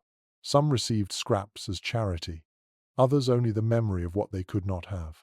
You recall the times you were summoned there to deliver wool or grain, the warmth hitting you like a wall as you stepped inside. Today, the Lord's generosity reaches the village in the form of a messenger on horseback. He arrives wrapped in fine fur, his boots gleaming, his breath visible as he calls out greetings. He carries a basket of salted meat for the poorest families and a jug of ale for the church. Small gifts, but enough to stir gratitude. The villagers gather to watch, murmuring thanks. You bow your head as he passes, not out of awe, but custom. Scholars often discuss whether feudal generosity came from kindness or from duty. To you, it hardly matters. A gift of food is still food. The salt in the meat will preserve it for weeks. You carry your small share home and hang it by the hearth, feeling its weight with a quiet satisfaction. Inside the manor, the fire must glow golden against carved walls. The Lord's Hall was built for warmth, its hearth wide enough to hold whole logs. Historical records mention that such fires burned day and night, their smoke rising through tall chimneys instead of filling the room. You imagine long tables set with silver cups and bread that never goes stale. You picture the laughter echoing off the stone, the songs sung by musicians with red cheeks and full bellies. An odd anecdote from a traveller's letter tells of lords who placed heated stones at their feet during feasts so that the chill from the floor would never touch them. Even their dogs slept on fur cushions by the fire. You laugh softly at the thought, then glance down at your cat curled near the embers and decide that luxury is not such a distant thing after all. You sit by your own fire, slicing a small piece of the salted meat to add to the pot. The children watch eagerly as the smell fills the room. Your spouse sprinkles in a pinch of herbs saved from autumn, and together you wait for the water to boil. The broth grows rich and dark, and the taste, when you finally sip it, feels like a holiday in itself. Academic discussions about medieval class life often describe peasants as living on the edge of despair, but that view misses something quiet and important. You have seen moments of beauty even in hardship, the shimmer of frost on the thatch, the warmth of a neighbor's laughter, the miracle of a hot meal shared by many. The manor's walls may gleam, but your hearth holds a different kind of light. Outside, the church bell rings, calling the villagers to evening prayers. You glance toward the manor one last time. Its windows shine faintly through the dark, but you no longer envy them. The air inside your cottage smells of soup and smoke, and your children's laughter fills the small space. That is enough. Before sleeping, you pull your blanket higher and watch the fire's reflection dance across the wall. You think about how both rich and poor end their days the same way, seeking warmth, listening to the crackle of wood, and hoping the roof will hold through the night. A fragment of an old song drifts through your memory, one you heard from a traveling minstrel long ago. The Lord may feast, the peasant pray, yet both must bow to winter's sway. The tune hums softly in your chest as you close your eyes. In the stillness, you feel something close to peace. The world beyond your door can keep its silver and wine. Here, in the quiet glow of your small fire, you find a richness that even stone halls cannot match. The longest night of winter has arrived, and the village feels suspended in time. The air outside glitters with frost, and the moon hangs low and full over the fields, bright enough to make the snow shine like silver dust. You can feel the hush of anticipation in everything, as if the world itself is waiting for something to happen. Inside the cottage, your fire burns brighter than usual. You have been saving the best logs for this night, knowing it is when the cold bites deepest. The flames climb eagerly, throwing light into every corner. The air smells of wood, smoke, and a faint sweetness from the pot simmering on the hearth. This night is not only a test of endurance, it is also a celebration. Throughout Europe, peasants marked the turning of the year with feasts, songs, and rituals that blended old beliefs with newer faith. Historical records from church archives describe priests blessing fires at midnight while villagers danced and drank outside, their laughter echoing through the dark. Your family gathers close, and your spouse ladles stew into wooden bowls. It is thicker than usual, rich with lentils, turnips, and a bit of salted meat. The children eat quickly, their cheeks glowing in the firelight. You raise a cup of ale and whisper a simple toast to the year ahead, to the warmth that has not failed, and to the promise of light returning. An old local custom says that if the fire burns steadily through the night, spring will come early. You plan to keep it alive until dawn, feeding it with the last of your best wood. There is comfort in the crackle of the flames, in the way the light makes the shadows dance. A curious tradition recorded in Scandinavian chronicles mentions the practice of drinking to the ancestors on midwinter night. A cup of ale or mead was poured onto the hearth in remembrance of those who endured winters past. You follow the gesture quietly, tipping a few drops into the fire. The flames hiss, then flare as if in reply. For a brief moment, you imagine unseen faces smiling in the glow. Outside, faint music drifts through the air. You open the door and see a group of villagers walking from house to house, singing in low voices. Their songs are old, the words half forgotten, but their rhythm is familiar and comforting. You wave them in, and soon your small cottage fills with laughter and steam from the fire. A man with a fiddle begins to play.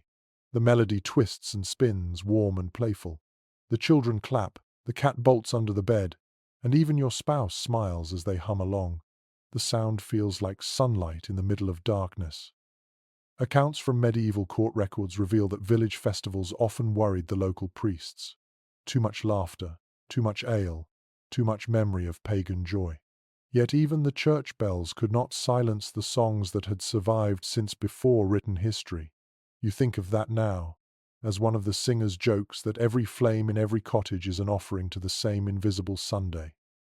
The ale jug passes around, and you take a small sip. It tastes stronger than you remember, spiced with herbs and warmth. Someone shares a story about a man who tried to drink away the cold until he mistook a snowdrift for his bed. Everyone laughs, and for a moment, the winter outside feels far away. The laughter fades gradually into quiet conversation. The music slows, becoming almost like a lullaby. You find yourself staring into the fire again, the orange light flickering across your hands. The warmth feels alive, steady, and kind. A peculiar belief noted in an old herbal compendium suggests that midwinter flames have healing powers if stared at long enough. The author claimed that fire in the dark restores the strength of the spirit. You do not know if that is true, but it feels true tonight. Your guests begin to leave, wrapping their cloaks tightly. You stand in the doorway as they disappear into the snow, their voices fading into the distance. The air outside is cold enough to sting your teeth. The moon has climbed higher, casting long silver shadows across the fields. You stay there for a moment, listening. The village is alive with quiet celebration, distant songs, the occasional bark of a dog, the echo of laughter carried by the wind. It feels like every heart is beating together, holding back the dark for one more night. Inside, the fire continues to burn. You sit near it again, wrapping your hands around a mug of ale. The children are already asleep, their faces peaceful. Your spouse hums softly as they clear the bowls. You look into the fire until your eyes sting, the shapes shifting and shimmering like memories. Scholars still debate how much of these winter festivals was superstition and how much was faith. To you, it makes no difference. What matters is the warmth, the gathering, the reminder that even in the darkest time of year, people still choose to light fires and sing.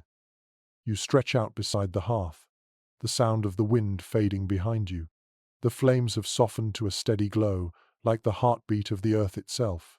You whisper a final wish into the quiet, that the fire will greet the sunrise still burning, proof that life, once lit, refuses to fade. The glow from the midwinter fire lingers in your memory long after dawn returns. A pale light fills the cottage now, quiet and gentle. The air smells faintly of smoke and spent ale. You stretch your hands before the hearth, the warmth sinking into your skin.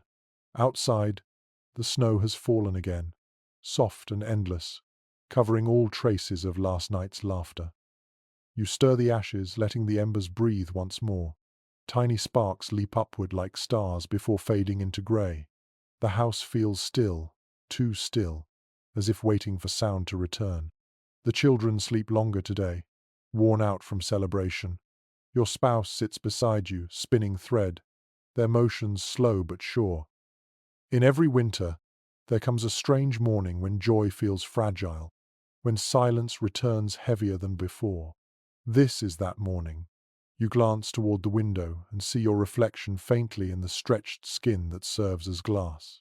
The image trembles in the cold air, pale and thoughtful. Superstitions thrive in this season.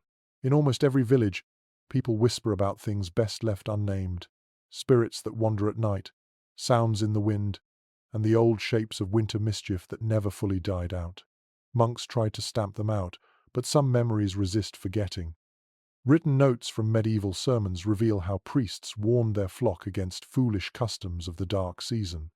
They spoke of witches who danced on frozen hills and ghosts who followed travelers home. Yet the same priests lit candles on the same nights, perhaps not fully free of the same fear. You remember what your grandmother once told you. Her voice, low as a storm outside, rattled the shutters. She said that the frost itself had a spirit, a pale woman who walked between houses searching for warmth. If she found a hearth gone dark, she would slip inside and breathe on those who slept, turning them to ice. As a child, you believed her without question. An odd detail preserved in a Scandinavian manuscript tells of villagers hanging small bits of bread above the hearth to appease this frost spirit. You find yourself smiling at the memory. You never saw such a creature, but you still check the fire before bed, just in case. Today, as the snow falls thicker, you hear a soft knocking at the door. When you open it, your neighbor stands there, face hidden beneath a hood of fur. He carries a bundle of straw figures tied with red thread. His eyes crinkle with a grin. "For luck," he says, handing one to you. "These straw charms," he explains, "are meant to guard against illness and misfortune. Each figure represents a soul of the household, bound to the fire's protection. He has made one for every family in the village. You thank him and hang it above the hearth, where it sways gently in the rising heat." Records from the British Isles mention similar charms, straw men and woven crosses hung in kitchens to call back the Sunday. Some were blessed by priests, others simply tied by the hands of farmers. Scholars argue about where these customs began. Some say they are remnants of older pagan rites. Others claim they were harmless gestures of faith. You suspect they were both. The snow continues to fall outside, muffling all sound. The world feels wrapped in white silence. Inside, the straw figure casts a small shadow against the wall, flickering with every movement of the fire. You watch it for a while, feeling oddly comforted. Your spouse finishes spinning and begins to hum. The tune is one you recognize, an old village song that warns against walking in the fields after dusk. The melody twists like smoke, beautiful but faintly haunting. You hum along, the two of you singing softly into the cold. A curious reference from a 12th century chronicler describes peasants singing such songs as a way to keep evil spirits away. The belief was that music could confuse wandering souls, keeping them from finding your door. You like the idea that sound itself might guard you. As darkness falls again, the firelight grows stronger, painting gold across the walls. The children wake, rubbing their eyes, asking for stories. You tell them one your grandmother once shared, about the frost woman who turned cruel only when forgotten. They listen with wide eyes, their faces glowing in the firelight. When you finish, they laugh nervously and glance toward the window, half believing. Scholars today often debate how deeply superstition shaped the daily life of medieval people. Some call it fear, others call it poetry. You think it might be both. Fear creates stories, and stories make the cold less empty. Before bed, you check the fire again, adding one more log for good measure. The straw figure sways gently above it, the threads gleaming red in the light. Outside, the wind sighs softly, almost like breathing. You whisper a short goodnight to the frost beyond the door, just as your grandmother taught you. Then you climb into bed beside your family, the blankets heavy and warm. The snow falls quietly through the night. Somewhere outside, the trees creak, and the sky glows faintly with moonlight. You close your eyes, listening to the fire, the breathing, and the endless hush of winter. In that fragile peace between fear and comfort, you drift into sleep, dreaming of warmth that never fades. The night has passed without trouble, and when you wake, the world outside has turned to white silence again. Snow lies deep against the cottage walls, muffling every sound. The air feels so still that even your breath seems afraid to move. You rise slowly, wrapping yourself in your cloak, and open the door just enough to look outside. The light is soft and blue, and the whole village seems asleep beneath a blanket of frost. You step out, boots sinking into the snow with a soft crunch. The sky is heavy with clouds that hide the sun, but the reflection of the snow makes everything glow faintly. You walk toward the edge of the field, and for a moment, you stop just to listen. There are no birds, no wind, no footsteps, only the faint whisper of snowflakes landing on snow. It is a sound that feels less like noise and more like breathing. According to writings left by monastic observers, medieval villagers often described this kind of silence as holy. It was said that on certain winter mornings, the world paused to listen to itself. The monks wrote that silence was not emptiness but presence, a moment when even the cold seemed to bow its head. You understand that now. The stillness feels alive. Your footsteps lead you past the byre, where the animals shift quietly. Steam rises from the roof, marking their warmth within. You smile at the sight. Even now, the smallest signs of life look like miracles. The snow clings to your cloak, melting into dark spots that soon freeze again. A curious entry from an old traveler's notebook describes how people once claimed to hear music in falling snow, faint notes drifting through the air. He called it the whisper of angels. You tilt your head, half smiling, listening. There is no music that you can name, but something about the hush feels like a song anyway. You walk farther, to the small rise overlooking the frozen stream. The ice below gleams pale silver, cracked in lines like veins. It seems fragile yet unmoving, strong enough to carry the world. You kneel and brush the surface with your glove. The cold bites instantly, and you pull your hand back, watching the faint mark your touch leaves behind. According to records of early natural philosophers, frost fascinated people long before they understood it. They thought of it as a living force, a creature that grew overnight, covering the earth with glassy scales. One scholar wrote that frost feeds upon silence. The phrase lingers in your mind, fitting perfectly with the world around you now. You sit quietly, your breath curling upward in thin threads. For a moment, you allow yourself to feel small, part of the frozen earth rather than above it. Everything is still, and the air tastes clean, untouched. From far away, you hear a single sound, a crow calling, rough and lonely. Its voice cuts through the silence like ink across paper.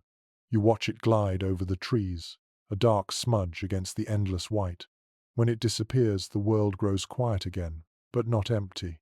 The stillness feels full of hidden life. A curious passage in a medieval weather chronicle tells of peasants who believed snow carried secrets from heaven. Each flake, they said, was a letter that vanished before it could be read. You think about that now, holding out your hand to catch a few falling flakes. They melt instantly against your skin, leaving nothing but cold and memory. You turn back toward the village. Smoke curls upward from a few chimneys, pale against the grey sky. Somewhere, a door opens, and the faint sound of a cough drifts across the distance. The living world is stirring again. You walk slowly, enjoying the quiet before the noise of chores begins. Scholars today still puzzle over how medieval people balanced hardship with beauty. So many days were spent in struggle, yet they wrote of wonder constantly. You think perhaps it was the silence that taught them. When everything else is stripped away, what remains is the small grace of being alive in the midst of it all. Back inside your cottage, the warmth feels almost startling. The fire crackles, and the scent of smoke wraps around you like a blanket.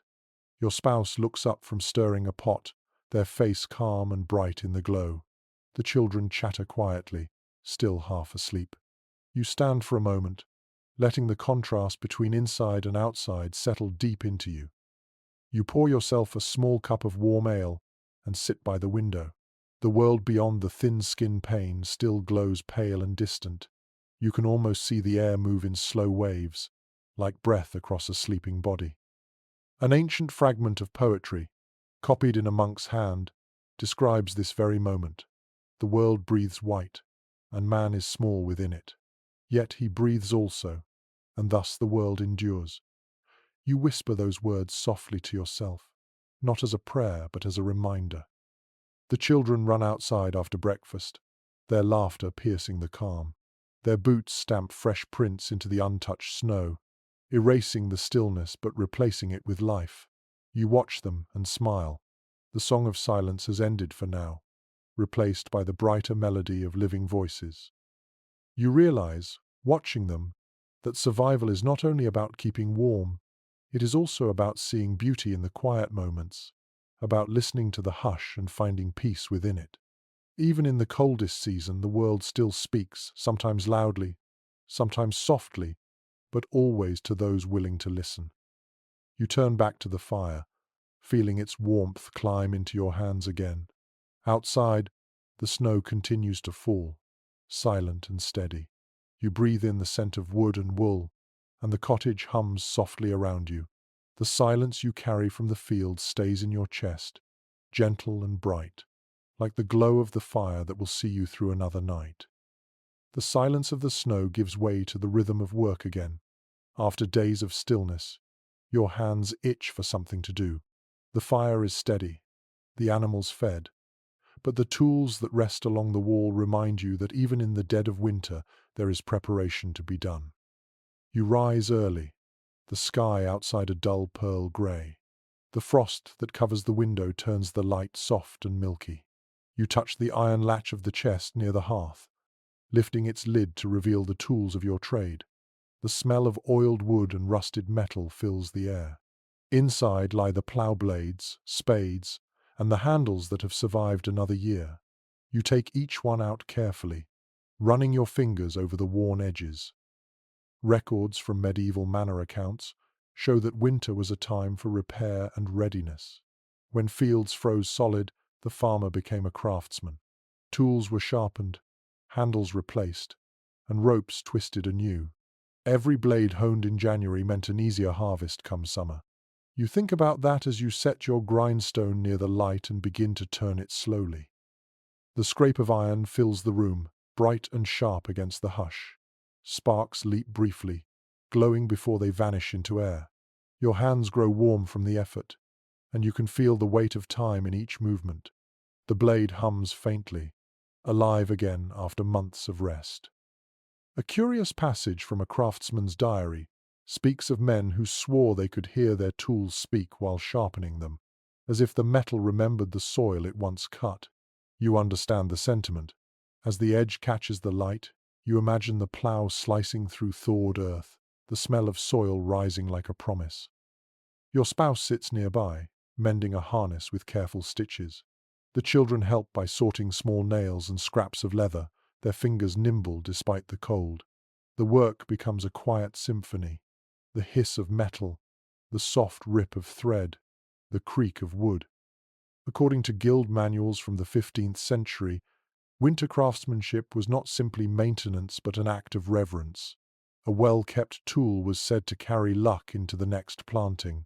You think of that now as you oil the handle of your axe, the scent of linseed rising like warmth itself. The fire pops behind you, and a log collapses inward. You pause to add another, the smoke curling upward in lazy shapes. For a moment, you let the glow of the fire reflect on the sharpened blade in your hand. The contrast between light and steel is strangely comforting. An old superstition claims that dull tools bring dull luck. Farmers in your region once left their blades outside under the moon to drink in strength. You never tried it, though your father swore it worked. You still remember him standing in the frost, holding a sickle toward the sky as if it could gather light. You smile at the memory, feeling the quiet ache of nostalgia. As the day passes, you move from one tool to another, your motions steady and patient. The world outside might be frozen, but inside your hands the work feels alive. The sound of the grindstone becomes the heartbeat of the house, slow and sure. Scholars of rural life often point out how winter gave peasants their only time to think. With no fields to till, minds wandered as hands worked. You find your own thoughts drifting now, to the coming thaw, to the smell of rain, to the sound of streams running wild again. The thought fills you with a soft, aching hope. Your eldest child watches as you bind the handle of a spade with new leather. They ask why you bother, when the ground is still hard as stone. You smile and tell them that spring always comes, and when it does, those who are ready will waste no day waiting. They nod slowly, as if this is a lesson about more than just tools. Later, you step outside, carrying the sharpened plowshare into the pale light. The cold air hits your face, fresh and raw. You hold the blade up to the sky, watching it catch the faint glow of the sun behind the clouds. For a moment, it looks almost golden. A fragment of an old farming song comes to mind. Sharpen the blade while the ground sleeps still, and it will cut twice when the spring wakes. You hum the tune softly, letting it warm your breath. The words taste of faith in things unseen. Back inside, your spouse finishes sewing the harness and holds it up for inspection. The stitches gleam tight and even. You nod approvingly. The children clap, proud of their work. You hang the tools neatly by the door, their edges shining in the firelight like small suns waiting to rise. The evening settles gently. The room smells of oil, smoke, and worn leather. You sit beside the fire with tired hands and a calm heart. The grindstone rests silent now, its surface cool and grey. The tools gleam softly against the wall, ready for the world that sleeps beneath the snow. Scholars sometimes say that winter was the farmer's pause, but you know better. It is not a pause.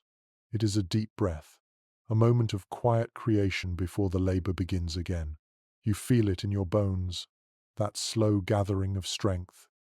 You stretch your fingers toward the fire, feeling warmth sink deep into your palms. Tomorrow, you will sharpen the scythe and mend the fence rope. For now, you listen to the soft hiss of the fire, the steady breathing of your family, and the quiet hum of the tools that wait like loyal companions for the return of the Sunday. Morning arrives pale and quiet. The air feels heavier now, as if the cold has thickened into something solid.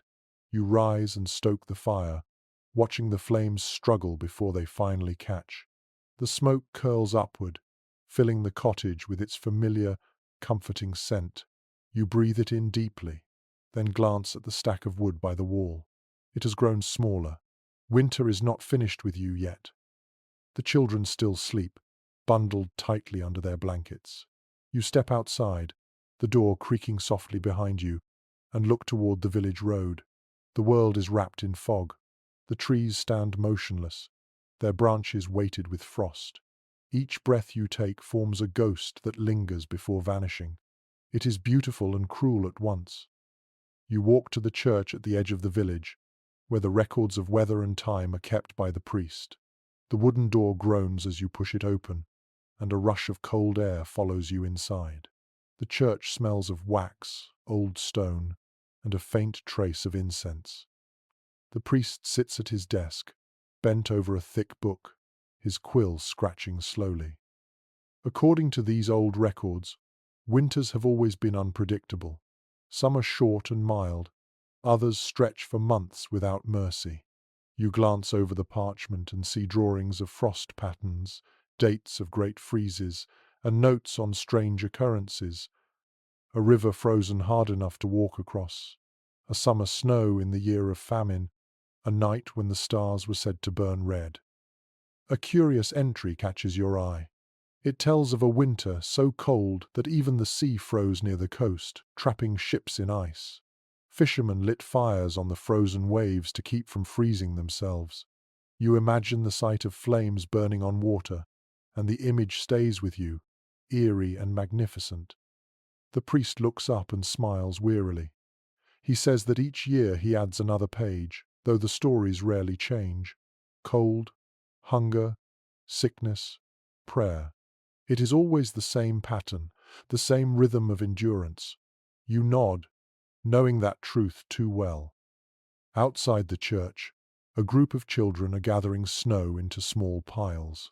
Their laughter cuts through the stillness, a sound so bright it startles the crows from the trees. You watch them a moment, smiling despite yourself. They are making small figures, crude and lopsided, decorating them with twigs and bits of cloth. Their joy feels like defiance against the frozen world. Scholars studying these chronicles often speak of how villagers marked time through such stories, not calendars. Seasons were counted by memory. The year of the great frost, the year the river froze, the year the firewood ran out. Every entry in the priest's book is a reminder that people have always measured life not by comfort, but by what they survived. You return home carrying that thought like a small flame in your chest. The fog has thickened now, turning the world into shades of white and grey. You can barely see the next cottage, only faint outlines in the mist.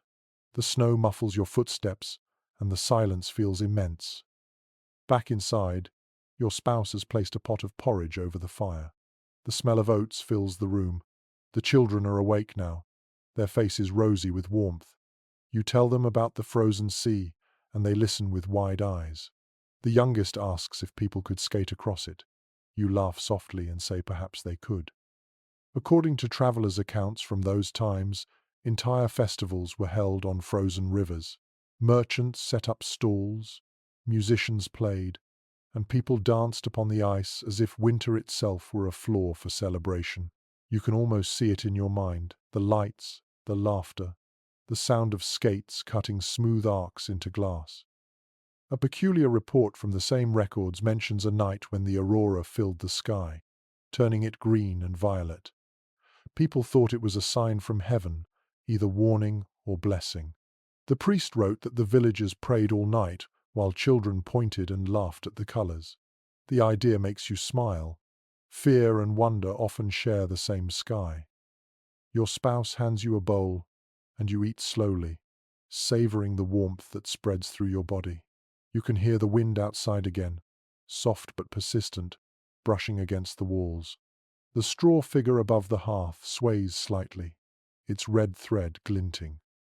Later, you take out an old parchment scrap from a chest, a letter written long ago by a merchant who once stayed in the village. His handwriting is uneven but lively. He wrote of that same frozen river, of men skating with torches in their hands, their reflections glowing in the ice. He said it was the most beautiful thing he had ever seen. You keep that letter because it reminds you that even in hardship, beauty finds a way. Scholars still discuss whether the so-called Little Ice Age truly changed the course of human history. Some claim it reshaped economies and faith itself. Others believe it merely tested what was already fragile. To you, such questions feel distant. What matters is that you have fire, food, and the memory of warmth. As evening falls, you sit by the fire again, your family close beside you. The priest's tales and the merchant's letter blend in your thoughts. The world has frozen before, and yet here you are, still breathing, still tending flame. The snow outside thickens again, swirling softly against the door. You realize that the chronicles, the letters, the stories all are just ways of saying the same thing. People have always found a reason to continue. Whether it is a song, a prayer, or a fire on the ice, life keeps moving forward, quietly, patiently, until the thaw returns. You lean closer to the hearth, watching the sparks rise and fade. Each one seems like a small record of your own, a fleeting entry in the long history of survival. You whisper to yourself that tomorrow you will write something too, even if it is only a line. The fire burned. We endured. The snow has thinned at last. Not gone, but softened, its hard edges melting into slush beneath the faint light of morning. You can smell damp earth again, that rich scent of soil waking after long silence. It is faint, but it fills your chest like hope. You step outside, and the air feels different. It still bites, yet not with cruelty. Somewhere beneath your boots, water trickles, shy and secret. The sound is like a whisper from the hidden streams returning to life. You close your eyes for a moment, letting the faint sunlight touch your face. Life begins to stir around the village. You hear a door open, the creak of a cartwheel, the murmur of neighbors greeting one another. After so many weeks of isolation, the sound of voices feels new and strange. You wave to old Thomas, who is dragging a broken fence post toward his yard. He grins and calls out that spring will come early this year. You decide to believe him. Inside, the cottage feels lighter too. The smoke that once hung low now drifts lazily toward the chimney. The air no longer carries the heavy scent of damp straw and sweat. You open the door wider to let in the breeze, and it feels as if the whole house breathes with you. Your spouse hums as they fold a pile of mended clothes. The children are playing near the hearth, their laughter soft and familiar. For the first time in months, you do not hear coughing. You notice color returning to their faces. The sight fills you with quiet gratitude. Records from local parish letters mention how even the smallest change in season lifted spirits in winter-worn villages. One priest wrote that a single patch of thawed earth could stir men to tears. You understand that completely. You feel that same swelling warmth now, seeing the grey snow shrink at the edges of your field. You decide to walk to the nearby stream, carrying a bucket though you do not truly need it. The path is slick, the snow thin and spongy underfoot. Birds flit through the trees again, calling in short, uncertain notes. The sound startles you. It has been so long since you heard song instead of silence. A curious note from a traveling monk's journal mentions that peasants often believed birds carried messages from the saints at the end of winter. When the first robin appeared, villagers would stop their work and whisper a prayer of thanks. You find yourself doing the same when you see a small brown bird perched on a bare branch. Its feathers ruffle in the wind, and it chirps once before flying away. The stream itself is half frozen, but where the ice is cracked, water runs fast and clear. You crouch and touch it with your fingertips. It feels alive, cold but clean. You fill your bucket just for the pleasure of hearing the splash. The surface ripples like liquid glass, and for a moment you see the sky reflected perfectly within it. According to accounts from medieval weather watchers, such thaws often marked a brief respite before another wave of frost. Yet people always hoped each one would be the last. You know that hope well. You choose to believe this one will hold. You linger by the stream, watching mist rise where water meets cold air. Your thoughts drift to those who did not survive the season. Every village loses someone to the long nights, and grief in winter feels heavier than at any other time. Yet even grief softens with the thaw. You whisper their names quietly, letting the wind carry them away. When you return home, The village feels busier. A few neighbors are clearing snow from their roofs, others mending fences or leading animals out for air. Everywhere you look, hands are moving, ready to build again. The rhythm of work sounds like a song you have almost forgotten. Scholars who study seasonal life in the Middle Ages often speak of the emotional rebirth that came with the first thaw. People laughed more easily, argued less, shared food without counting portions. You see it now in the way Thomas helps a widow fix her gate, in the way two children chase each other across the wet ground, splashing in melted snow as if it was summer rain. Inside your home, the fire burns lower, but you do not mind. The air carries its own gentle warmth. Your spouse has placed a vase on the table, filled with dry twigs and one tiny sprig of green. You do not know how it found life in this weather, but it glows faintly in the light from the window. A curious observation from a medieval herbalist's notebook claims that the first plants to break the frost carry blessings in their roots. People would dig them up carefully and hang them above their doors to keep misfortune away. You make a note to look for some tomorrow. The evening comes quietly. You sit by the window with your cup of broth and watch the light fade over the fields. The snow glows faintly, turning from white to pink to blue, until it is only shadow. The sound of dripping water fills the silence like soft music. Your spouse joins you, resting their head on your shoulder. Neither of you speaks for a long time. You simply listen together to the sound of the thaw, the quiet heartbeat of the changing season. Scholars still debate whether hope is learned or instinctive. You think it is neither. Hope is simply what happens when the cold finally loosens its grip and the sound of running water returns to the world. It rises naturally, like breath after too long holding still. You set your cup down and watch the final embers fade. Tomorrow there will be more work to do, but tonight you allow yourself to rest. The thaw has begun. The air smells faintly of soil and life. For the first time in months, you drift to sleep without shivering, the sound of melting snow outside your window steady as a lullaby. Morning light spills gently into the cottage, not white and harsh as before, but golden. The frost on the window has melted into small droplets, each one catching the sunlight like a jewel. You sit up slowly, the straw mattress creaking beneath you, and listen. Somewhere beyond the walls, a drip of water falls from the thatch, steady as a clock. It is the first true sound of spring. You push open the door, and the air rushes in, soft and damp, smelling of mud and thawed earth.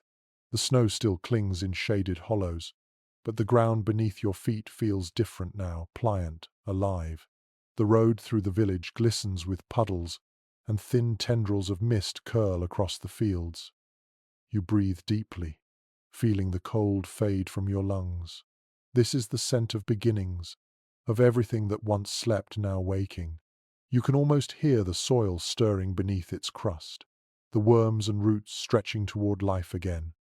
According to manorial planting records, this moment was the most sacred of the farming year. Every winter ritual, every prayer, every long night by the fire led to this. The first signs of the thaw were not just a change in weather, but a promise that the world still kept its ancient rhythm. Farmers called it the whisper of the ground, and you feel it now in your bones. You walk to the edge of the field, where the snow has retreated enough to reveal dark, wet furrows. The soil is soft beneath your boots, and a faint steam rises from it as the morning sun warms its surface. You kneel and press your hand into the earth. It is cold but forgiving, clinging to your fingers like a handshake from an old friend. A curious account from a 14th century agrarian diary describes how villagers would touch the soil to their lips at the first thaw, believing it brought good fortune. You decide to try it, tasting the faint bitterness of iron and salt. It feels like a small prayer. Behind you, the village stirs to life. You hear doors opening, laughter, the creak of carts being rolled from storage. Smoke rises from every chimney, not thick and desperate this time, but light and grey. The air is filled with voices again, and you realize how deeply you had missed the sound of people living instead of merely enduring. Your neighbor calls out a greeting as he leads his oxen toward the road. He waves a gloved hand and says the ground will be ready soon for plowing. His voice carries a hint of joy. The oxen snort steam into the air, their coats gleaming with a thin sheen of melted frost. You wave back, sharing his smile. According to chronicles written by rural clerks, this season of awakening often began with gatherings of the entire village. People repaired fences, cleared ditches, and rebuilt whatever winter had broken.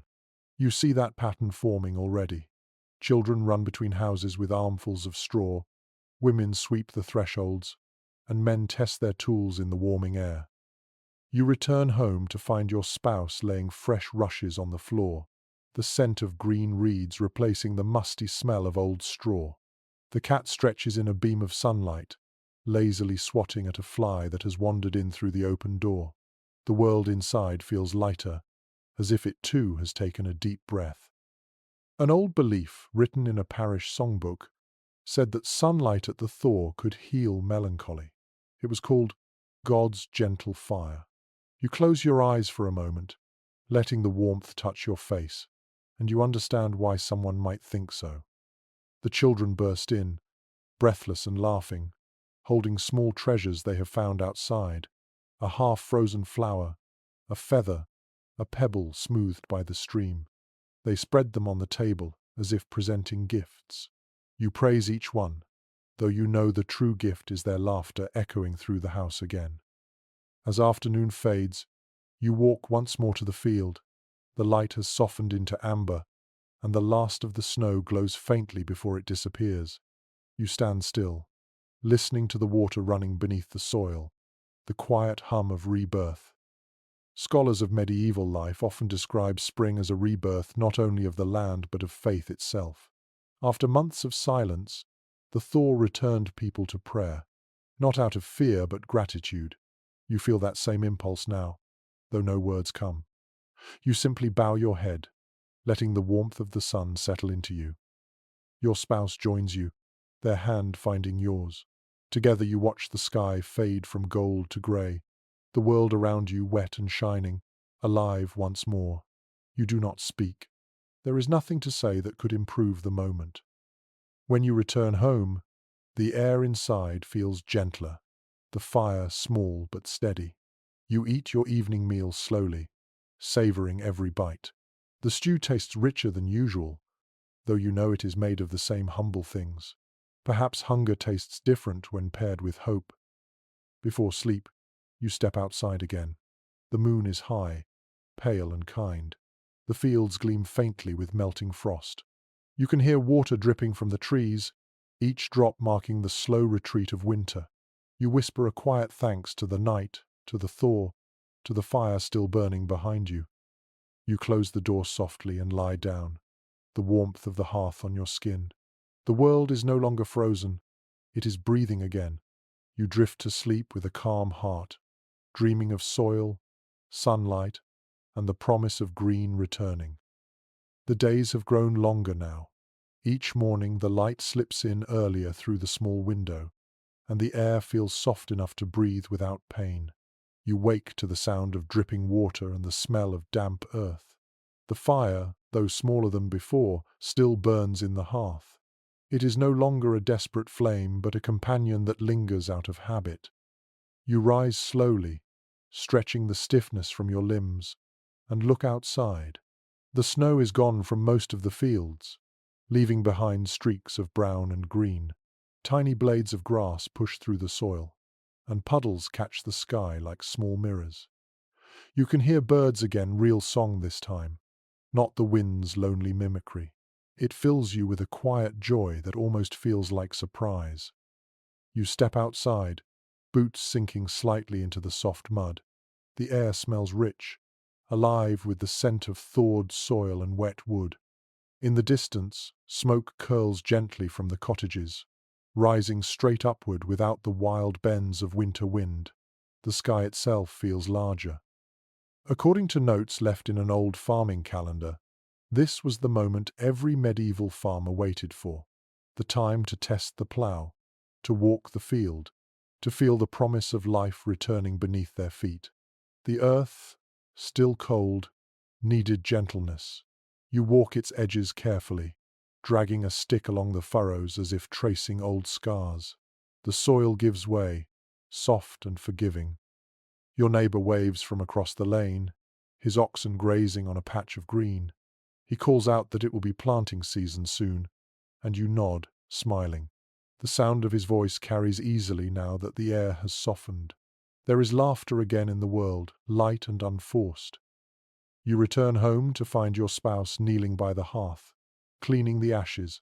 The children are outside, chasing each other through puddles, their boots splashing, their laughter spilling through the door. The cat, lazy as ever, dozes near the window, content in the warmth of the Sunday. You sit down at the table and watch the fire for a moment. The logs have burned low, but the embers glow steady and bright. You realize how much of your life has revolved around this small patch of flame. It was your sun during endless darkness, your company through hunger and fear. You will not need it as fiercely now, but it has become part of you. A curious entry in a household notebook written centuries ago describes the farewell to the winter fire, a small ritual practiced in certain villages. Families would let the hearth burn low one final time, whispering words of thanks before sweeping out the ashes and scattering them in the fields as a blessing for the crops. You decide to do the same. You take a handful of grey ash and step outside. The air is cool but kind. You scatter the ashes across the soil, watching them drift and settle among the damp furrows. The smoke of the past months joins the earth again, feeding what will soon grow. It feels like a circle closing.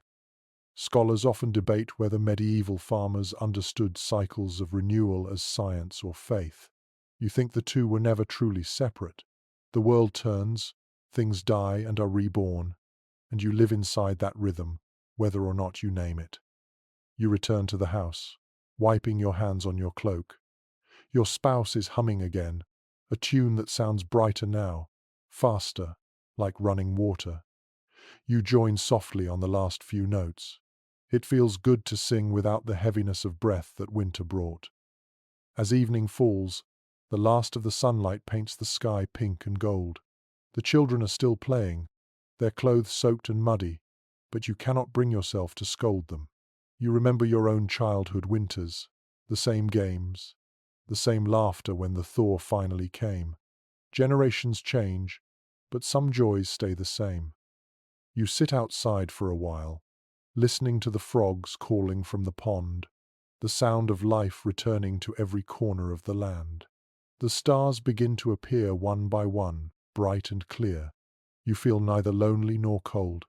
The night air, once a threat, now feels like a promise.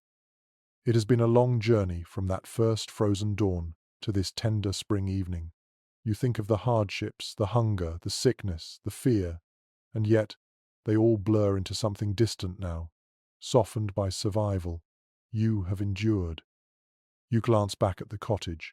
Its small light glows through the window, steady and warm. Inside are the sounds of your world.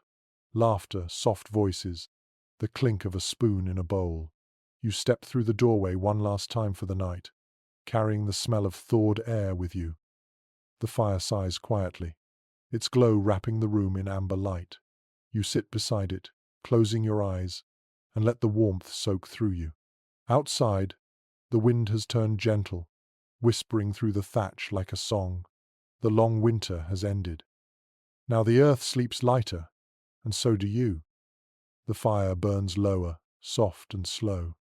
The room is dim now, filled with the faint scent of smoke and wool. You breathe deeply, letting the quiet fill you. The long winter is behind you, but its rhythm still hums softly in your chest, the crackle of wood, the sound of water thawing, the whisper of wind against old walls. You feel the weight of the blanket on your body, the stillness of the night settling around you. The world outside is calm again, a slow pulse of life under the soil.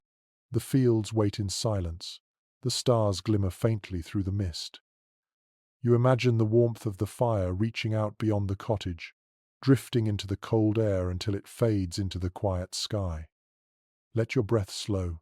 Let the last traces of frost melt away. The hardest part has passed. All that remains now is rest, warmth, and the steady heartbeat of a world renewed.